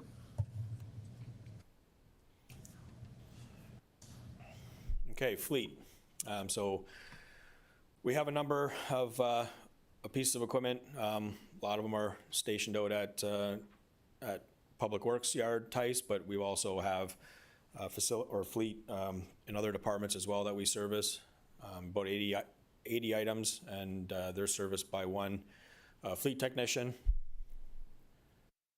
I haven't broken out any specific projects, so here's the list. Looking at 2 combination snowplows. Those are in the budget for this year. One's related to a replacement. The other one's related to growth. A work truck, which is a 3/4 ton pickup truck replacing an old unit. We have a backhoe in here. That's, again, replacing a 2009 piece of equipment. A new lawnmower, replacing a piece of equipment. And the plug aerator is the new piece of equipment that we would look at bringing into our fleet in order to service the not only the soccer fields, but also the baseball diamonds and help improve those playing surfaces. Any questions, Councilor Nesnick? Yes, thank you. Through you, just a question with regards to the combination snowplow and spreader. So I can understand the replacement of the one unit, but just questioning the additional fleet unit, and then coordinating that with staff availability to operate it. And does that mean we need an increase in staff complement to be able to support that? And is that plow now needed at this time, or is it intended for the future growth that's yet to occur? Or are you finding now that it's really a strain on the system with regards to the recent subdivisions we do have in place? To the director. Through Mr. Mayor, so we are growing. We have assumed and taken on a large number of subdivisions. Since our fleet has increased, council did approve a roads operator, which we brought on last year. So we're not looking for additional people to sit in the seat. And we work together as a public works unit. We have 6 road operators, but when we have winter maintenance operations take place, we have our beautification department and our water department that are involved with those operations. So the replacement is replacing an old snowplow that needs to be replaced. The other one for growth, again, not adding a body, but what it does is, as we grow and as we take on more, it's harder to service and meet the minimum maintenance standards with the equipment we've got. We rent 3 tractors that do urban areas and small cul-de-sacs, that type of stuff. So in theory, a snowplow is a much more efficient piece of equipment, and that would be able to replace some of the rental opportunities. But to answer the question is, the replacement is definitely something that's required. And we're using the equipment we've got now to get more reliable equipment is definitely a must. With respect to growth, I mean, 2 plows in 1 year, yeah, that's a big ask. So as a department, we're looking for at least 1 for this year. Councillor? Okay, thank you. I think you've justified the need for both of them, so that's good, as long as we're not going to have to then add staff as well. And then if that can reduce some of the rental need, that's a bonus as well. Thank you. The question to you, Director, or to the CAO, will these purchases be done in partnership with other municipalities, either be the region or even on that program that the council looked at some months ago? Either you or the CEO, could you answer that, please? I can go. Sure. So we look for partnering with Opportunity Municipality in these purchases. Unfortunately, Ryan's not here. He would be able to comment more specifically on how that process works. But that's definitely something we consider. With respect to the timelines, we wouldn't expect to receive these until sometime in 2026 if we purchased once budget's approved in 2025. So we're looking at about a 1.5 year wait for these pieces of equipment. And so that's, no matter which way you go, that you're facing those timelines. Yes. Wow, I didn't realize they were that far back, but thank you for that. Any other questions on the fleet needs? Not seeing any, Director? Okay. So then the next section is wastewater. We have 3 projects that we're proposing. One I talked briefly about, it's our CCTV flushing and inspection program. So that's where we camera all of the sanitary sewers and make sure that they're in good working order.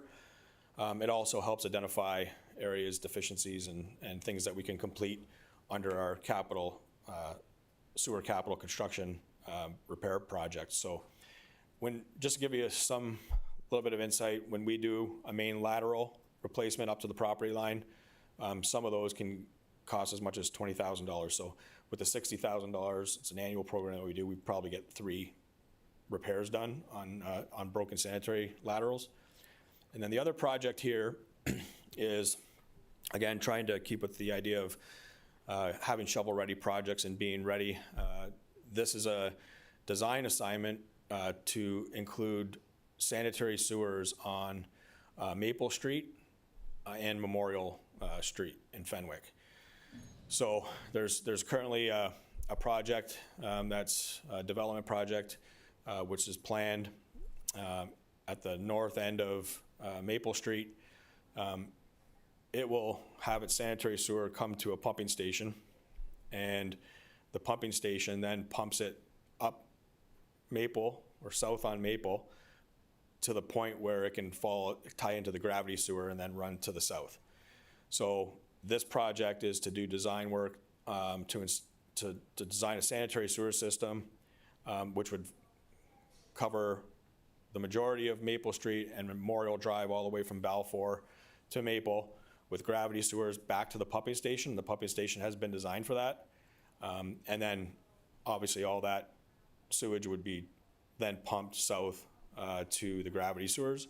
So this project would allow for municipal connections from residents on Maple and Memorial, and would also help support any future development that may occur in that area. Councilor Kerr? Yeah, this is actually, this particular Memorial Drive, Maple Street, I was actually going to pull it, or at minimum defer it.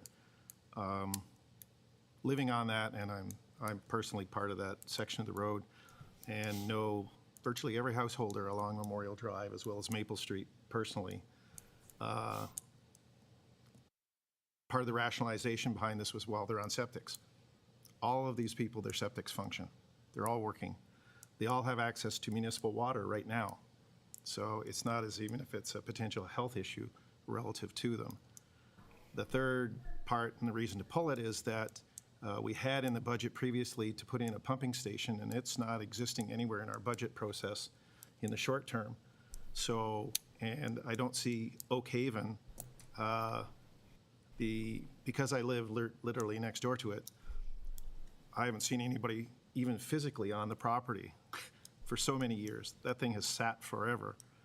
I know that they asked for extension for lapsing and everything else into 2025, but it doesn't mean that they're going to still complete it and not come back for another extension.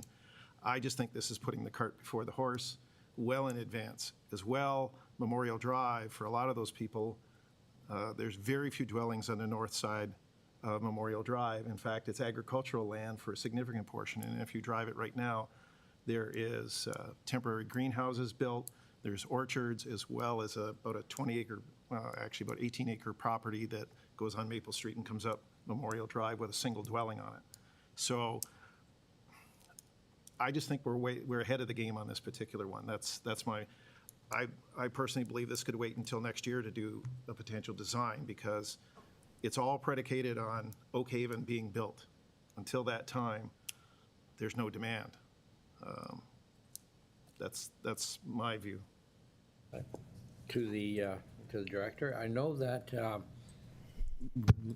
preliminary work, very preliminary work, has taken place for the pumping station, but maybe finding a location for it, or I think the town has built that road a little bit. Am I correct there, that on that one cornfield or soybean field, there's been some work done there, but very preliminary? Yeah, through you, Mr. Mayor, I think I'd like to take the opportunity to invite Derek, our engineering manager. I know he's very familiar with this file, and he may be able to provide some more in-depth insight on this project for you. Yep, of course. Welcome to council, Derek. Thank you, Mr. Young. Okay, so the Oak Haven, the reason they asked for the extension to 2025 was they had to complete the EA process, which they're almost complete now. That was the reason for the extension. My understanding is the design for the pumping station is currently at 95% complete, which was the region for sign-off. Once that is signed off, they are then able to pull the permit and start building. So that's the state where they're at now. The reason for including this design assignment in there is, with all the properties along Maple and along Memorial, yes, they're on septic and they're all working fine. However, they're inside the urban boundary. we're obligated to provide a sanitary sewer for them to discharge to. It's not a case of we don't want to do it, it's we're obligated to do it because they're inside the urban boundary. If they're outside the urban boundary, we are not obligated to do that, and we have to do an official plan amendment, I believe, if we want to stick a sanitary sewer outside the urban boundary. The pumping station was designed to accommodate them. We're not saying everybody has to connect, we're not saying we're even going to build. It was just a good design assignment that we could have shovel-ready, put on the shelf, so if a grant opportunity came along that we needed something that we could benefit from, it would be one of those. I guess my concern, I know that there is some judgment against the property owners with respect to the development of Oak Haven. Mr. Nash has requirements that are attached to it as well. That particular piece of property is still listed for sale, which usually indicates to me I don't see a lot of people putting shovels in the ground when they have the property still with a for sale sign on it. So my own instinct is that this is not something that's required within this capital budget. It's $250,000 that I don't think we have to spend at this particular time. Thank you. So if it's up to me, I'm going to make a motion to remove it from the capital budget. And you won't consider deferring? Oh, sorry, I would defer it at least until 2026. Okay, thank you. Comments on that, Mr. Young? As I said, it was just one of those we thought we should include because we're getting a lot of grant opportunities at the moment. And it's one of those, as Jason pointed out previously, that, we have shovel-ready and they're specifically for that. We don't have any on-the-shelf ready sanitary projects. And sooner or later, we will be obligated to do the study, however. Well, the pumping station, should it get built, will be sat there only accepting the Oak Haven development when it's been designed to accommodate the Oak Haven and the Maple and the Memorial. Okay. Councilor? I guess so my question is, if Oak Haven does not proceed, then the demand doesn't exist. Are we obligated to build a pumping station? The pumping station is linked and only required as part of the Oak Haven subdivision. So if the Oak Haven subdivision doesn't get built, there is no need for the design assignment to. So I guess that comes back to my point of deferring this, that we have too many things floating in the air with, could be, maybe, might have, but like I said, putting $250,000 into this at this point, that's something 5 or 6 years or longer before it actually gets built. And then I could almost guarantee that the original design is going to get thrown out the window and it's going to have to be redone because it's going to be 5 or 6 years old at that point. So perhaps a motion then? I guess my motion right now is to defer at least until 2026. Okay. At minimum. Yep, thank you. Any discussion on the motion put forward by Councilor Kerr? Councilor Nesnick? Well, just a question. So you said about being shovel-ready. Is that because you would get some funding from a different government so that you've got the plan? So this could be kept in the budget, but kind of just lowered on the priority list in terms of actually doing it until you're ready to go. Is that what you meant? That, through you, Mr. Mayor. The design assignments, once they're complete, they can go shovel-ready. What that means is in 6 years' time, should there be grant funding available to even complete the pumping station and do the sanitary sewers, all the design work is complete. Maybe 10% of the work would be updating it to the current stuff, but then if we get grant funding that covers 70% of it, we can get the work done. That's all that means. And deferring it is not going to make that, because I think a lot of the grant funding for this year has already been put out. Okay. Thank you. And I see the Director of Planning would like to talk. Through you, the Mayor, to add to the presentation and to speak to Councilor Kerr's questions, I can confirm that this development is extended until June 2025, and we're anticipating that they will come in for another DPA extension to June 2026. Okay, excellent. Thank you for that. Any further discussion on Councilor Kerr's motion?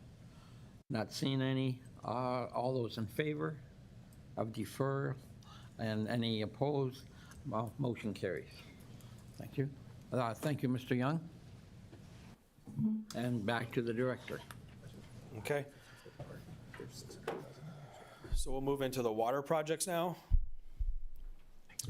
I think I've spoken on most of these projects. Obviously, Canberra Road, Hay Street to Highway 20, looking at a water main replacement project as part of that project. We're looking at doing some work to the water loading station, respect to software and controls for that. Looking at doing a design for water main replacement on Welland between Canberra and Balfour, and I believe that's to replace an existing water main, asbestos cement pipe that's we've had breakages and issues with. So looking at increasing the capacity of that pipe and extending the life. And then water meter reading equipment, which is a project to replace water meters. These are slides. I know I'm going to skip over these ones because these are part of the presentation, but this kind of gives an overall view of what our system is. Again, Canberra Road. So this is part of the water main portion is about $2 million.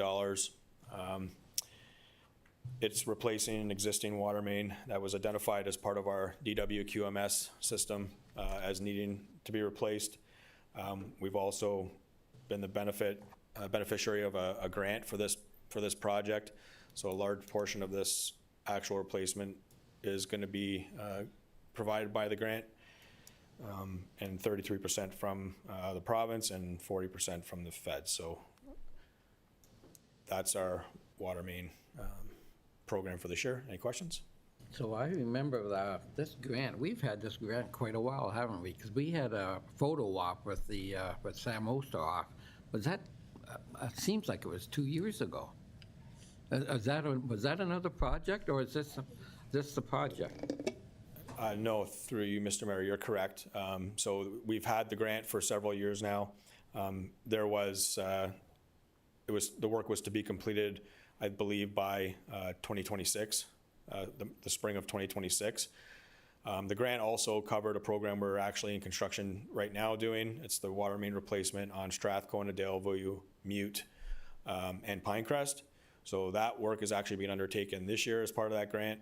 And then the grant also covered the portion of water main on Canberra Road, which, again, due to volume of work and approvals, we staged those two projects. So the idea is Canberra Road water main replacement would be done with the full urbanization. That can't be the case because of other reasons. We can't reconstruct Canberra. As I said earlier, the plan is to still go ahead with the water main replacement, do trench restoration and backfill, and replace that pipe with the grant that we have for that portion of the work. Excellent. And I believe you've stated before that these are the oldest water mains we have in town. Is that correct? Yes. So I can't recall the exact year that this was put into service, but we have a number of cast iron water main in the town. We're actually doing a very good job, much like our roads. We're doing a very good job at replacing that aging infrastructure. And obviously, our quality management system is reviewing this every year, and we determine where our priority should be with respect to replacements. And I can tell you, in the 10-year capital forecast, there are projects slated in there, and we broke the remaining cast iron water main that we have in the town into 4 or 5 projects, which will be completed over the next 10 years. And then we'll have all the cast iron water main completely transferred over to PVC. Thank you for that. Any other questions to the director? Not seeing any? Okay. Cemeteries. So again, small capital program project. This is for yard buffering, reflective area. So in essence, we would look at the area in Fawn Hill and the new cemetery. This would basically be a screening, either a fence or some type of hedgerow or treed screening to cover off the areas where we deposit excavation and soils. So it's an aesthetic piece. Thank you. Any questions on cemeteries? Not seeing any. To the director. Okay. You'll see the orange lettering signifying Public Works, and you'll see the purple Recreation, Culture, and Wellness. So we're going to look at park facilities, and this is a capital budget that's shared between both Public Works as well as the Recreation and Wellness Department. So these are the projects that we have proposed. I think we already have spoken on a couple of these items. The North Pelham multi-purpose court, the diamond upgrades, which the director spoke about earlier, North Pelham converting those stone infields into clay, a general fund for park furniture, where we use this capital fund to replace park benches and tables, replace the outdoor pool and electrical. I'll get into that one a little bit. The Class EA for the MSSP, again, I think we spoke on that one. The paving for the existing gravel parking lot for $350,000 at Centennial Park, we spoke on that one as well. East Fawn Hill Storm Pond landscaping. This is a project to do landscape work, and it's red circled, I believe, so would be completed if we were successful in getting a grant. And then the design of the East Fawn Hill Park. So let me just look at the pool, and then I'll flip back to the other page, the master sheet, and we can talk about, if you have any questions, I'm sure the Director of Recreation and Wellness and myself can answer those for you. So the pool facility, we had a grant for the replacement of that pool. The grant, I believe, was, anyway, the budgeted amount we had in for the pool replacement was $4 million. And the concern is that with recent projects that have gone in other municipalities, that won't be sufficient to support an entire replacement. Based on that information, we brought in some experts with respect to pools and looked at what had to actually happen, what we need to have done to meet codes and make sure the operation of the pool is being done safely. And so there's a report that will be coming to council with respect to the recommendations, but we're estimating that that capital program could probably be cut down to $2 million, which includes it would include a lot of upgrades to the mechanical systems for the pool, but not actually the pool replacement. The structure is fine. It would be increasing the pump house, some modifications to the lifeguard change facilities, and mechanical and electrical systems inside the pool. It would also include some replacement of, I think, the coping and some of the flat work around the pool, but it wouldn't actually be replacing the pool itself. So I can say that we've met with we've had a discussion with the grant provider. They have asked us to submit a report basically on what we expect the scope of work to be, and they're going to get back to us with respect to the funding for that project and how that would all work out. So that's where that sits. Any questions on the pool? Yep, Councilor Nesnick. Thank you, through you, Mr. Mayor. So just a question, so to clarify, so we have a grant for $4 million, and then we'd only need $2 million of that grant, or would that then negate us getting the grant of $4 million, and this would be $2 million out of a different pocket?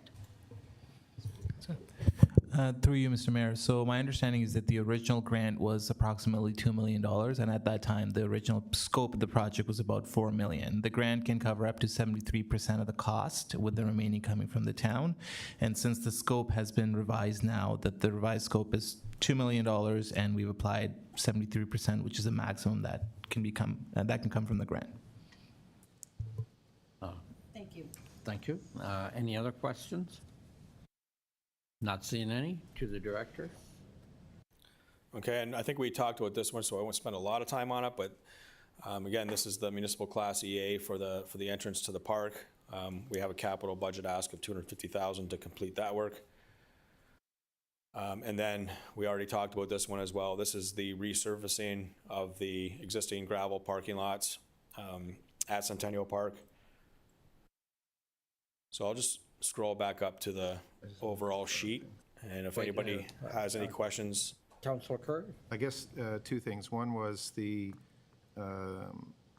EA part of the allocating the budget, but we have to wait and see what the new EA requirements are before we're going to go forward. I just want that clarified in my own head. Yeah, that's right. And then the secondary part was that the Centennial parking lot resurfacing was going to be removed. Yes, I believe that was. I just want to confirm that in my own mind because we're right on it for this particular one. The CEO, is that? It was discussed, Sorry, but not. if you wish the parking lot removed, you need to bring a motion to that effect. And I don't have an answer to the EA piece, but Mr. Maher almost always does. Yes, so through you, Mr. Mayor, this is the project we were talking about that we need to wait and see what the regulations are and the new legislation is going to be and our requirements under the Municipal Environmental Assessment Act before we proceed with that study. But yeah. Okay, but I guess there's still a need for a formal motion to remove the parking lot resurfacing, which I'll put forward. Okay, thank you. Any further discussion on the motion to remove the paving of the Centennial parking lot? Any other questions, comments? Not seeing any. Call the vote. All those in favor? Seeing none opposed, motion carries. Back to the director. Oh, I'm sorry. Oh, Council Nesnick. Yes, so I have two actually in this section, just with regards to the 125, the multi-purpose court. Do we have any statistics on the use of that and if it's, such a safety concern with regards to the cracking that's there? I think that's an awful lot of money, $400,000 to replace a court that's either not used very much or is, maybe if it's so unsafe, it should be closed right down and then figure out another option or look for some funding to replace that in another manner.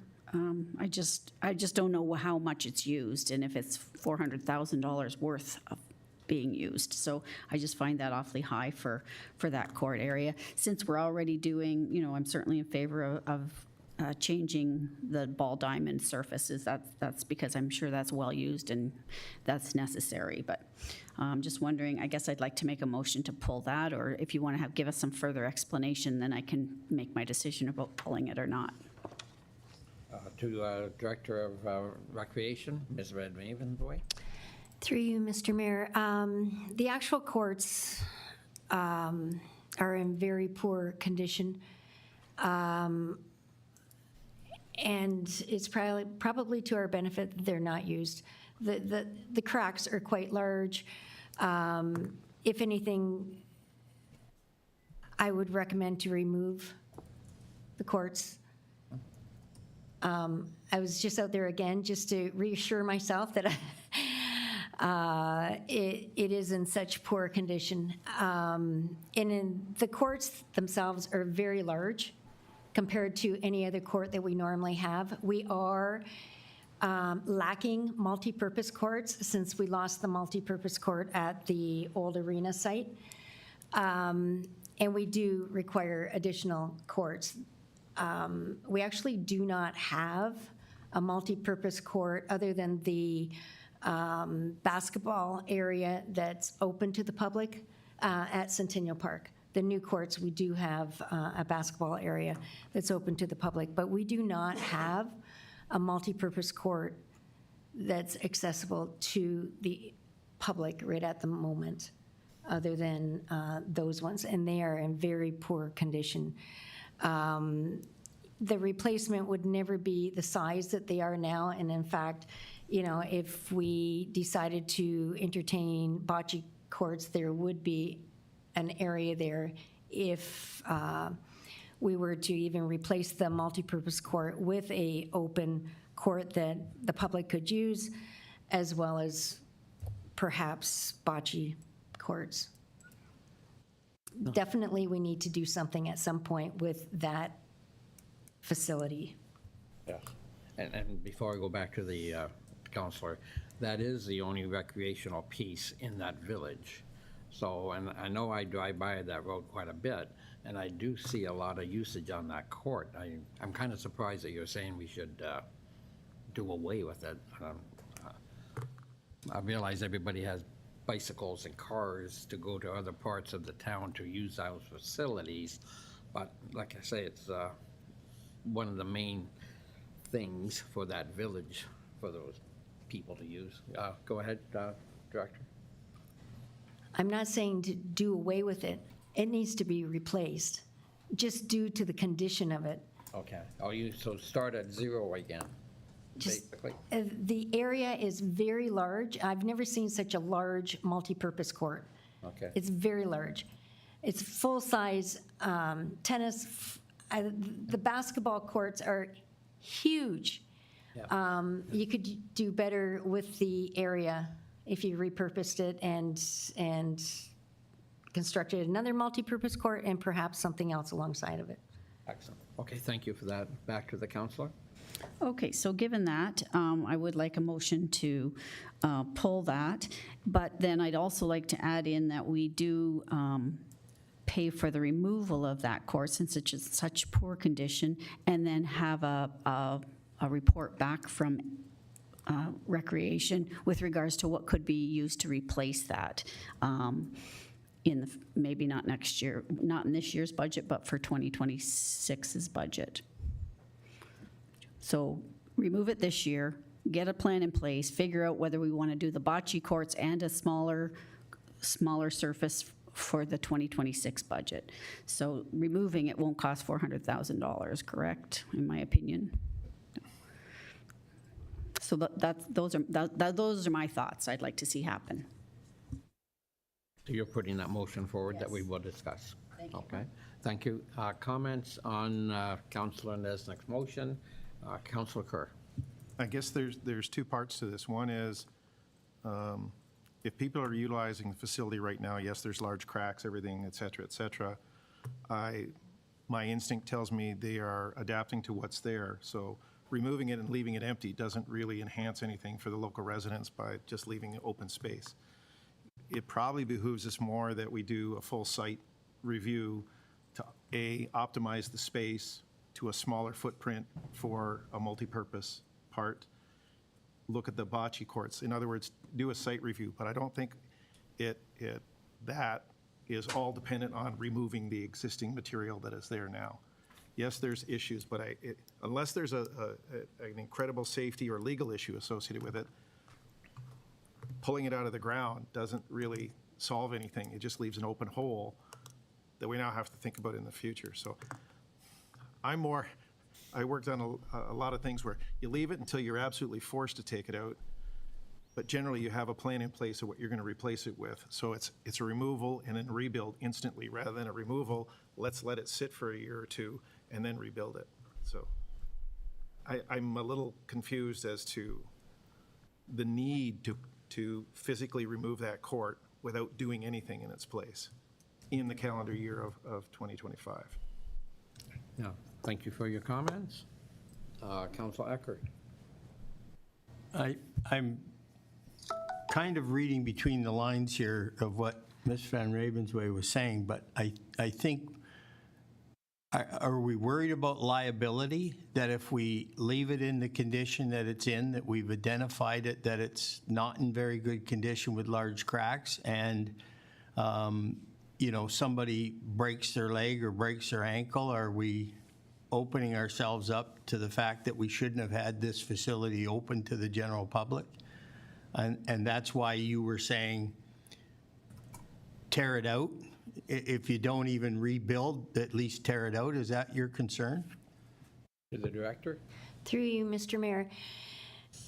As Councillor Kerr has stated, they've adapted to the areas.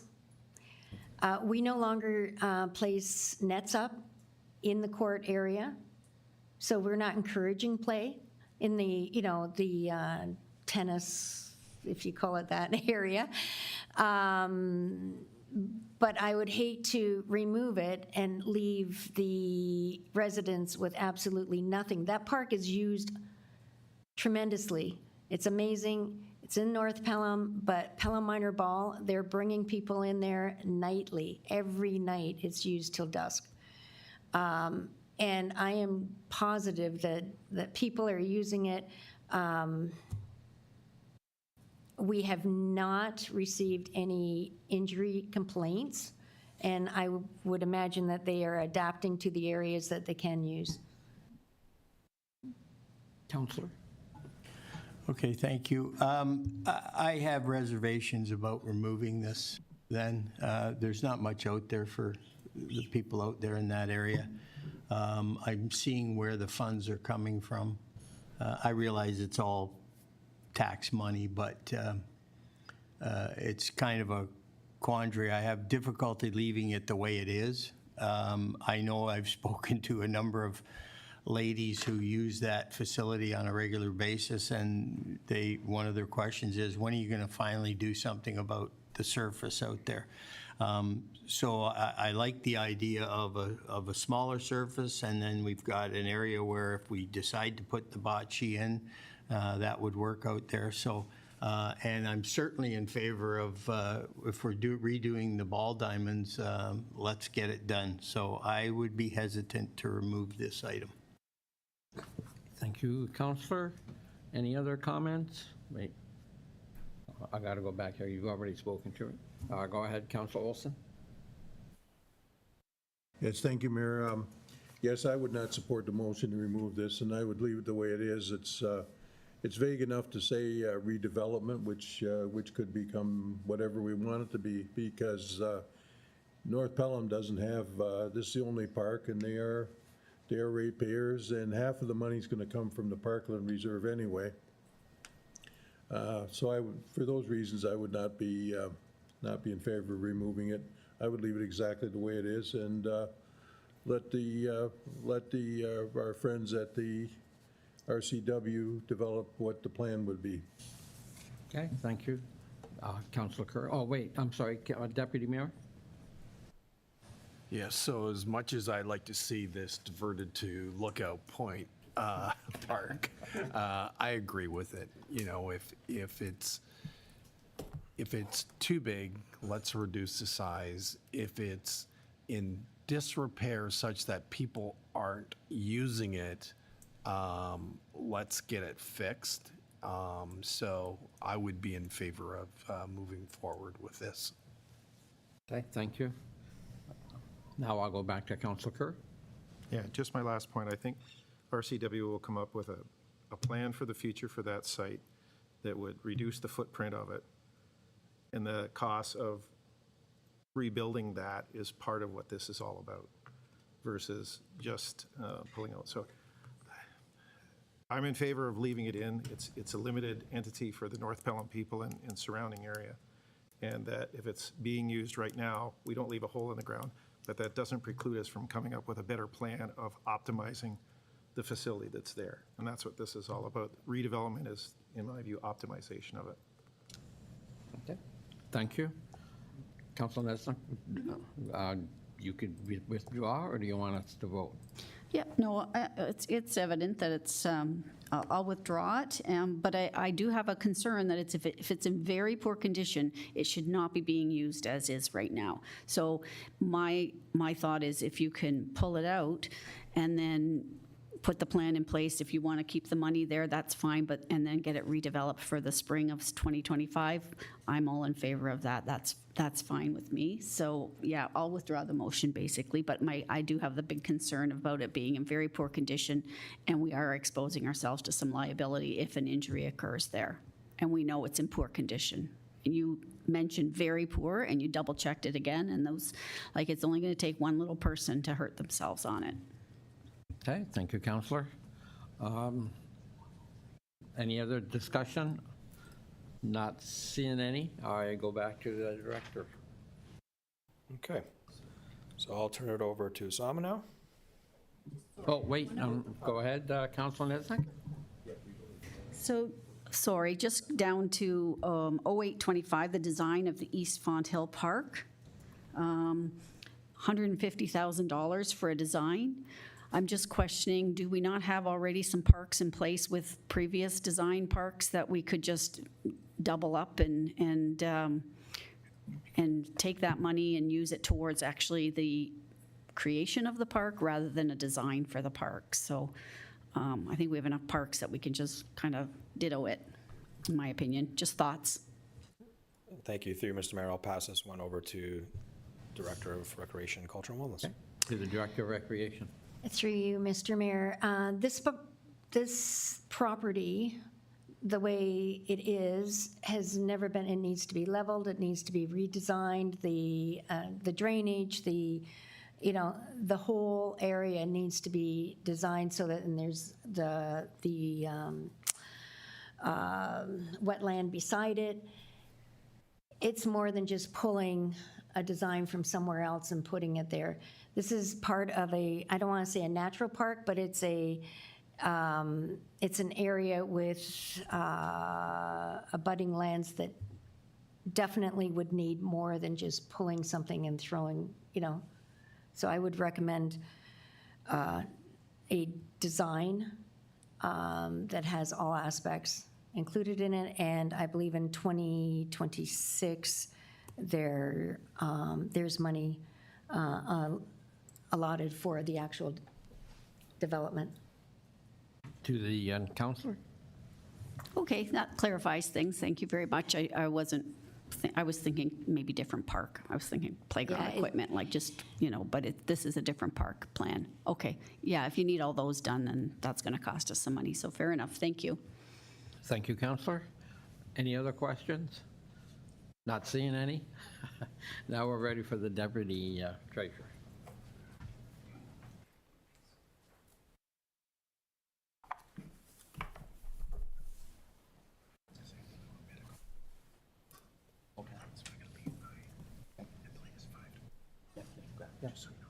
Thank you. Yep. Through you, Mr. Mayor. So we're almost through to the capital budgets by division. We just have the last division, which is planning and development. So that includes drainage as well as planning, and there's about one project each from each of these areas. It's in front of you. If you have any specific questions, we have the director here. I can comment. Councilor Olson. Yes, Mr. Mayor, thank you. I wanted to ask, and I can't get to the sheet here I was looking for, the zoning, well, let's say the zoning review and update. Now, is that considered to be a growth study for purposes of our DCs? Through you, the Mayor, to Councillor Olson. So the zoning bylaw study, this is an update after the consolidated official plan is completed. So of course, we'll need to bring the zoning in compliance to the new OP. That's what this project is for. But in terms of funding the program, is that come from the DCs or from the ratepayers? I'm going to let Usama answer that. I believe there's a bit of both. Thank you. I think through the most recent update to the legislation, studies have been allowed back into the DCs. So I think we are correct. A portion of that study is being funded from DCs, but I can double check specifically and confirm that for you later. Okay, thank you. Any other questions? Not seeing any. Okay. All right, so we've had some good discussion on, the number of capital projects for 2025. Now we're going to shift the focus a little bit and talk a little bit more about how we fund them. So specifically, the next part of the presentation will focus on debt, debentures, as well as reserve and reserve funds. So the outstanding debentures at the end of this year are expected to be about 24.2 million, coming down from 26.5 from last year as we pay down our debt. If we can break down the debt payments, the annual debt servicing costs, your principal and interest payments, we've got two sort of broad categories. You've got the operating debt and the non-operating debt. Just to highlight the difference, the operating debt would be primarily funded from your tax levy and water and wastewater rates. And that's approximately 1.5 million annually to service that debt. And these amounts are included in the respective tax or the rate budgets. Then we talk about the non-operating debt, which includes things such as the development charges funded debt, parkland dedication funded debt, which we don't have any at the moment, and the third one being the MCC donation pledges. So I believe at the time when the facility was built, there was a shortfall due to the timing difference of the donations that were pledged. So we had to take on an additional $3.5 million, and the annual repayment of that was about $200,000 to be covered from the donation pledges as we received throughout the year, and part of that portion was also related to the land sale that we're discussing now. And the big amount is $1.2 million that is to come from the annual development charges that we collect annually. The annual repayment limit. So the provincial legislation limits the amount that a municipality is able to borrow. And that limit for the annual debt servicing cost, which I mentioned is the principal and interest payments to service your debt, cannot exceed 25% of a municipality's own source revenue. For the purposes of this definition, the own source revenue primarily includes your property taxes and your water and wastewater rates. That's a lion's share of your own source revenue because the ministry does not include revenue such as your grants or development charges revenue in that calculation. So it's a really conservative estimate. So Pelham's 2024 annual repayment limit was about 2.9 million or 10.77%, which you can see is down from 13.5. Obviously, we haven't had a new debenture issue in the last number of years, so naturally, as the revenues go up, debt's paid off, that number comes down. As part of the annual budget preparation, the treasurer always provides a projection for the annual repayment limit for the upcoming year because this number is about 2 years behind as is reported by the ministry based on the financial information return or the FIR. So the 2025 projected number is just under 9.6%. Now, I want to take a moment to talk about the affordability versus the annual repayment limit. So sometimes when we talk about the percentages, for instance, the province allows 25%. The town of Pelham's own debt policy allows 10% after 2030. We recently updated the policy to go from 15% currently to down to 12% until 2030, and beyond 2030, we've set our internal limit at 10%. But just because it's set at 10% may not necessarily mean we can afford to go to the 10%. And that's especially true for a small town such as ourselves. And I actually want to take this moment to point out about a discussion point earlier. We were talking about the library, and Deputy Mayor Wink made a comment that $1 million is about 5% of the tax levy. And he's absolutely correct. I apologize, I misunderstood his comment. I think what he was talking about is the cash value of $1 million, which is correct. It's approximately 5% of the levy. When I mentioned that it's about half a point of the levy, I was actually referring to the fact that if we were to borrow the $1 million, the amount that you pay back over 15 years, that would approximately, and it's just that example right there, that would approximately amount to $96,000, and that $96,000 is adding 0.5% to your levy. So he was correct in stating that 5% of the levy is $1 million. And again, bringing back to that point, even though our limit is at 10%, may not necessarily be feasible to go up to 10% without having a significant tax hike because of the cost that is associated with servicing that debt. So it was brought up earlier in the discussion, Teresa went over the capital budget process, and I know the senior leadership team did a lot of great work over really starting in January of this year to kind of look at that. We went through various different versions of what was in the capital forecast, and as you know from the funding side, we look once we have a plan of what we want to do, then we look at how we fund it, and then we go through grants first. If it's eligible for DCs first, then reserves, then whatever's remaining kind of falls onto debt. So the first version of that exercise, this is what the annual repayment limit looked like. So the orange dotted line is where the projected annual repayment limit was expected to go ahead. We stuck to that original version of the capital forecast. As you can see, at the highest point, we were at about 21.8%, which is far exceeds the town's internal policy, we wouldn't be in compliance, we wouldn't be able to afford it, and dangerously close to the province's 25% limit. So obviously we had to go back and do some work. And just on this graph, the orange line is the existing approved debt. So the solid, that's why that line is solid, because technically the dotted line is your forecast. You can change the forecast, we review it every year and go through this exercise every year. Just to put some numbers, you were looking at, again, as it was in the first version, about $53 million of debenture issue between 2025 and 2034. About 2/3 of that was tax or water funded, and 20 million of that was DC funded. Switching gears to what's in front of you now, the revised annual repayment limit based on the current forecast that's put forward looks much, much better. So as you can see now at our highest point, we're no more than 11.3%, which keeps us in line with the revised policy that we just had of 12% internal limit until 2030, and then going to 10% beyond that.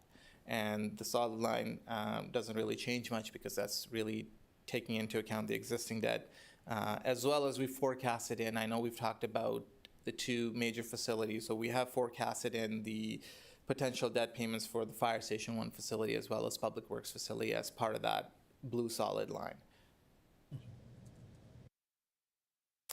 And this is the revised picture now, so you go from about 53 million to about 30 million or change in the 10-year forecast. And again, I want to highlight that council only approves the 2025 capital projects, and the rest of the 9 years is a forecast, and that forecast is reviewed annually, and you have the ability to make changes.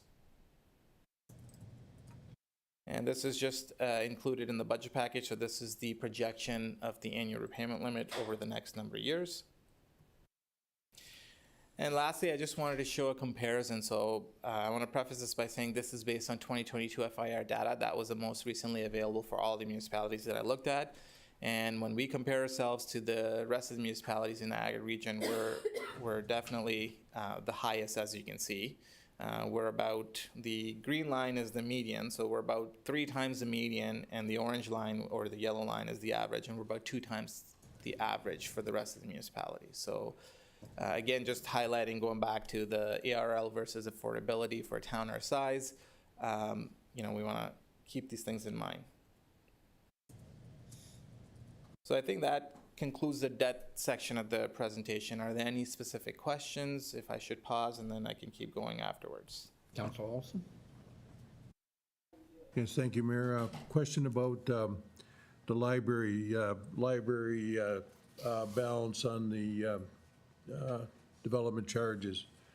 I'm trying to reconcile what was said was the balance at 2023 was 117,000, and now we have a projection of a balance of negative, essentially $750,000, but we have a drawdown of the capital of looks like capital commitments going forward of 969,000. Is that the library rejuvenation? Is that what that is? Sorry, through you, Mr. Mayor. Councilor Olson, can you point me to exactly where you're looking at? 165 on the draft capital budget, page 165.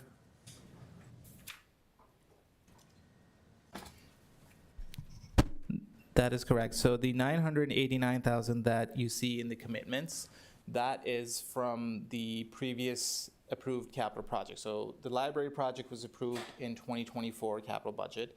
At that time, the project was about 3.38 million, and 989 of that was coming from development charges. So as part of the update to the DC study, that whole project and the DC contribution has been revised. So earlier when Teresa mentioned it was about 411,000, that is the latest number as of last week, because the scope of the whole project has changed, and I think there's still a lot of unknowns in terms of what will be approved in the grant, but I think we redid the calculation as part of our DC study work, so that number has been revised. So this projection that you see here isn't incorrect. It's just at a point in time because the budget documents are prepared, and at that time, that was the most updated number that we had available. Councilor? The second question I have is non-operating debt. We say 1.2 billion DC debt servicing costs. Where did that number come from? It's 1.2 million, and I would have thought probably that I would look across there and find a line that said debt servicing costs. So the non-operating debt servicing costs are not part of the operating budget, so they're kept off. So whenever we collect development charges revenue, right off the top, 1.2 million goes to servicing that debt. And I can tell you about half of that is tied to the facility MCC, which you will carry on for until whatever the year is, I think 2030, 2040. The 1.2 million, you should be able to see that amount on the annual repayment limit. So the total debt servicing cost for the town is $2.75 million a year? Yeah, about 2.8 million or so. Okay, thank you, Mr. Mayor. Okay, thank you. And now the clerk has an announcement.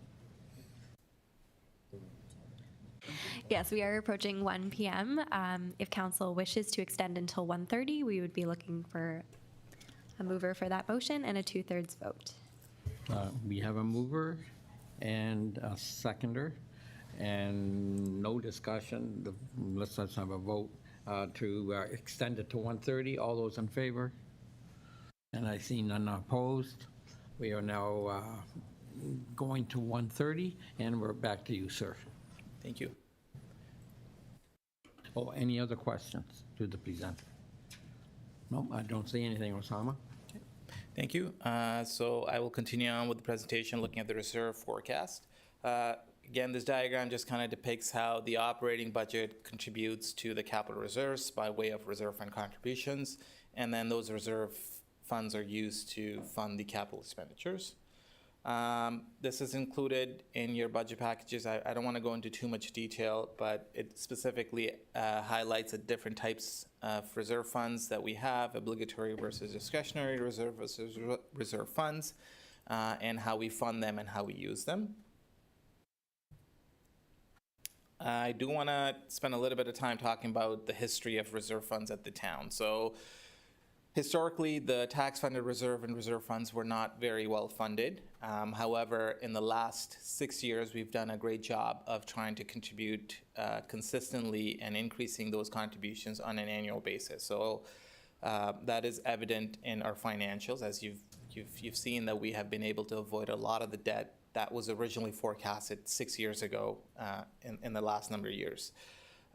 So just to put some numbers, as of 2024, in the 2024 approved budget, the town contributed $4.75 million to various tax-funded capital reserves and reserve funds, another $1.36 million to water and wastewater funded reserve funds. So the total of $6.13 million between both the tax and the rate budget went to reserve contributions. As we've heard throughout, a lot of these projects have competing priorities. There's a lot of ask in the community, so it is increasingly important to continue to set aside money in the reserve funds and balance sort of the needs versus wants. That's what we've heard a lot from the audit committee as well, and we do that, as part of the budget exercise every year. So the 10-year capital plan assumes that the annual increase to the reserve contributions on the tax-funded side would be about 2% of the levy, which is what we've seen in other municipalities. Pelham's not the only municipality that's facing this challenge, where there's a growing need for infrastructure rehabilitation, as well as community needs for recreation, parks, other infrastructure. However, funding is limited. So a lot of the municipalities are setting aside dedicated funds, be it 1%, 2%, 3%, whatever you can afford of your levy, so we don't lose sight of that, and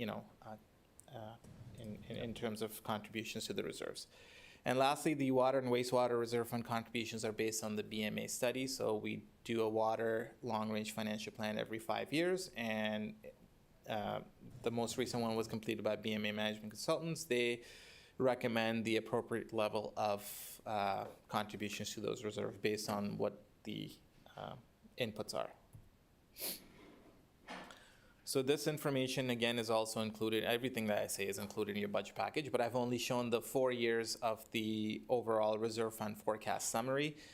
You can see the full 10 years in your budget packages. So I'm going to skip to the very end here and just look at the totals. So as of last year, 2023, the total reserve balance shows 9.7 million. And then if you look at this year, it shows essentially 2 million. So you may wonder, what went wrong over there, or why the big disparity. The balance as of December 31st, 2023 is a point-in-time balance. So if at that point in time the capital money was not spent, it remained in the reserve, and that's the balance that we report in a financial statement as required under GAAP.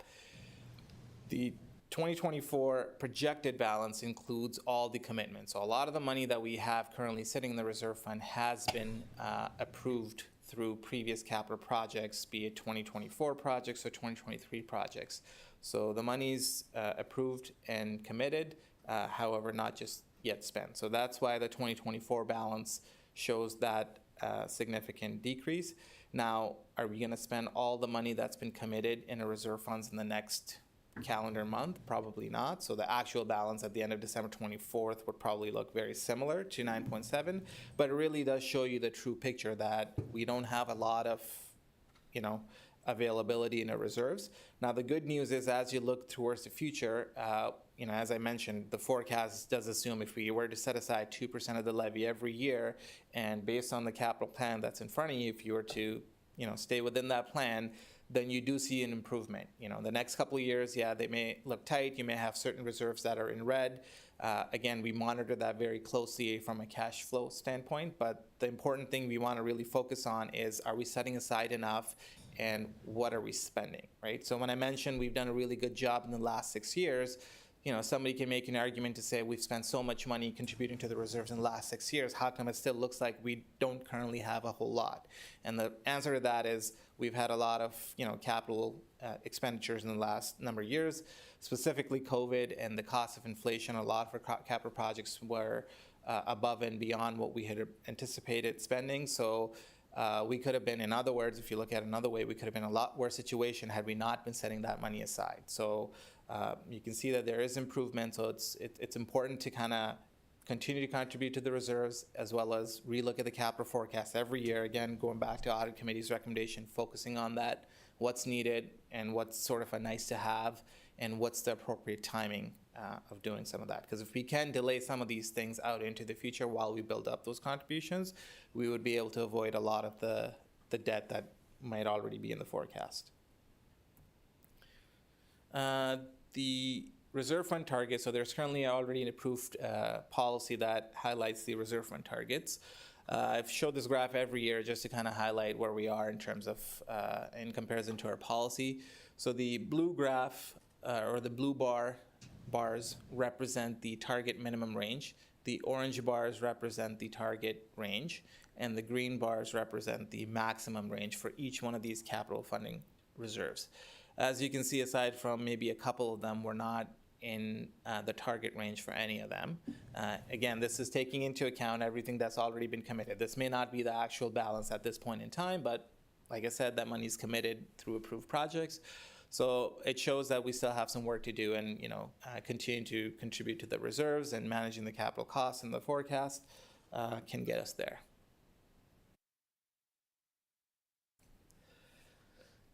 This is a table outlining some of the numbers that I mentioned earlier. So you can see the first number halfway down the list, 4.7 million is what I said we had contributed to each one of these reserves. You can see the specific amounts in 2024.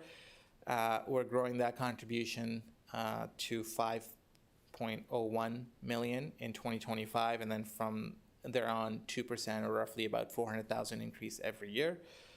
The reason why there's a lower than anticipated increase this year is because, as it was brought up by the Director of Public Works, we did move some items out of the capital budget into the operating budget. So altogether it was about 135,000 or so. So we took that amount off the contribution, so there isn't a double hit into the operating budget. So it's a net zero impact. And this slide right here, so there's the numbers right there. So we're increasing the contribution by about 254,000 this year, 377 the year after, 405 and 408 and 460, continuing on. The other item that's in here, just for information purposes, is it's just showing you the last amount, the percentage is showing you how much of your capital plan is really costing you additional dollars or additional percentages from your tax levy. So in 2025 capital budget, it's $254,000 because there are no new debt payments. So that's 1.3% of your levy.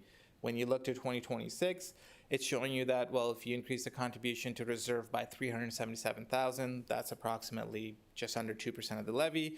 But then there's also proposed debt payments for $295,000 that's tied to the Fire Station 1. So technically, 3.5% of your levy is going towards servicing the needs of the capital. However, I do want to point out that we have council approved the establishment of the debt repayment reserve fund last year.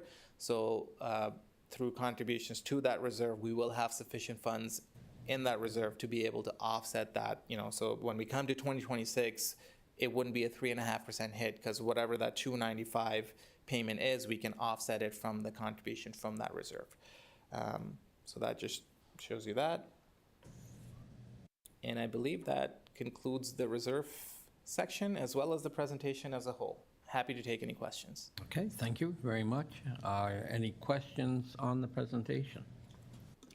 Councillor Olson. Yes, thank you. And the number that you had for gone into operating expenses that would have been in capital expenses, how much was that again?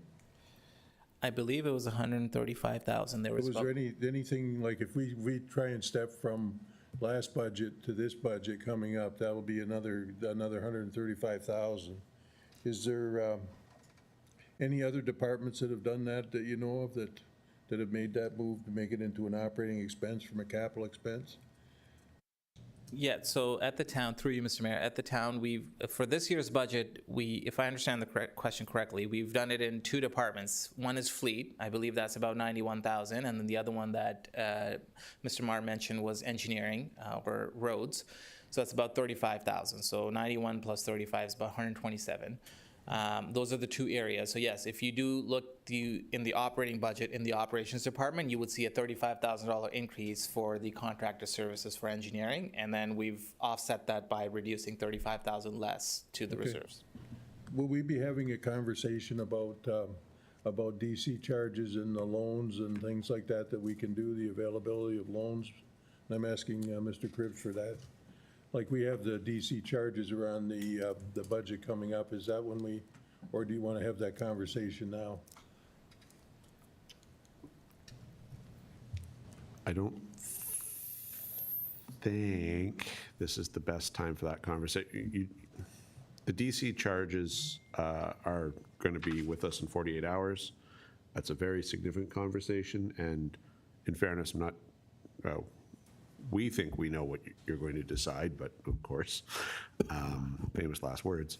So I really think that decision has to go forward before the conversation you're alluding to can be meaningful or substantive. And so the good news is you're not making any final decisions here today. You're giving advice to yourself and presumably hoping for feedback from each other and from the public in the interim. So there is a chance before the year's done to have the conversation you're alluding to, but I don't until a proper decision is made on DCs, I don't see how it can be fruitful. Okay. Thank you, Mr. Cribbs. Any other questions to our Deputy Treasurer? Not seeing any. Thank you very much for your report. Thank you. To the clerk. Thank you, Mr. Mayor. If that concludes the committee portion, that does bring us to our final recommendation. I have a motion presented by Councillor Olson that committee receive the presentation from the Treasurer, the Deputy Treasurer, and the Director of Public Works for information, and that committee receive the 10-year capital forecast for information, and that committee recommend to Council to approve the budget as amended at their regular meeting scheduled for December 4th, 2024. To you, Mr. Mayor.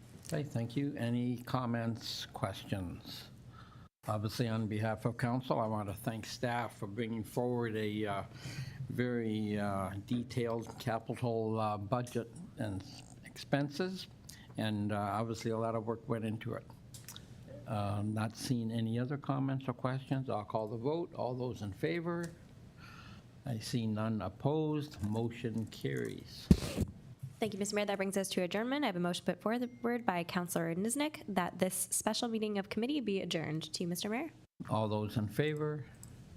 See none opposed. This meeting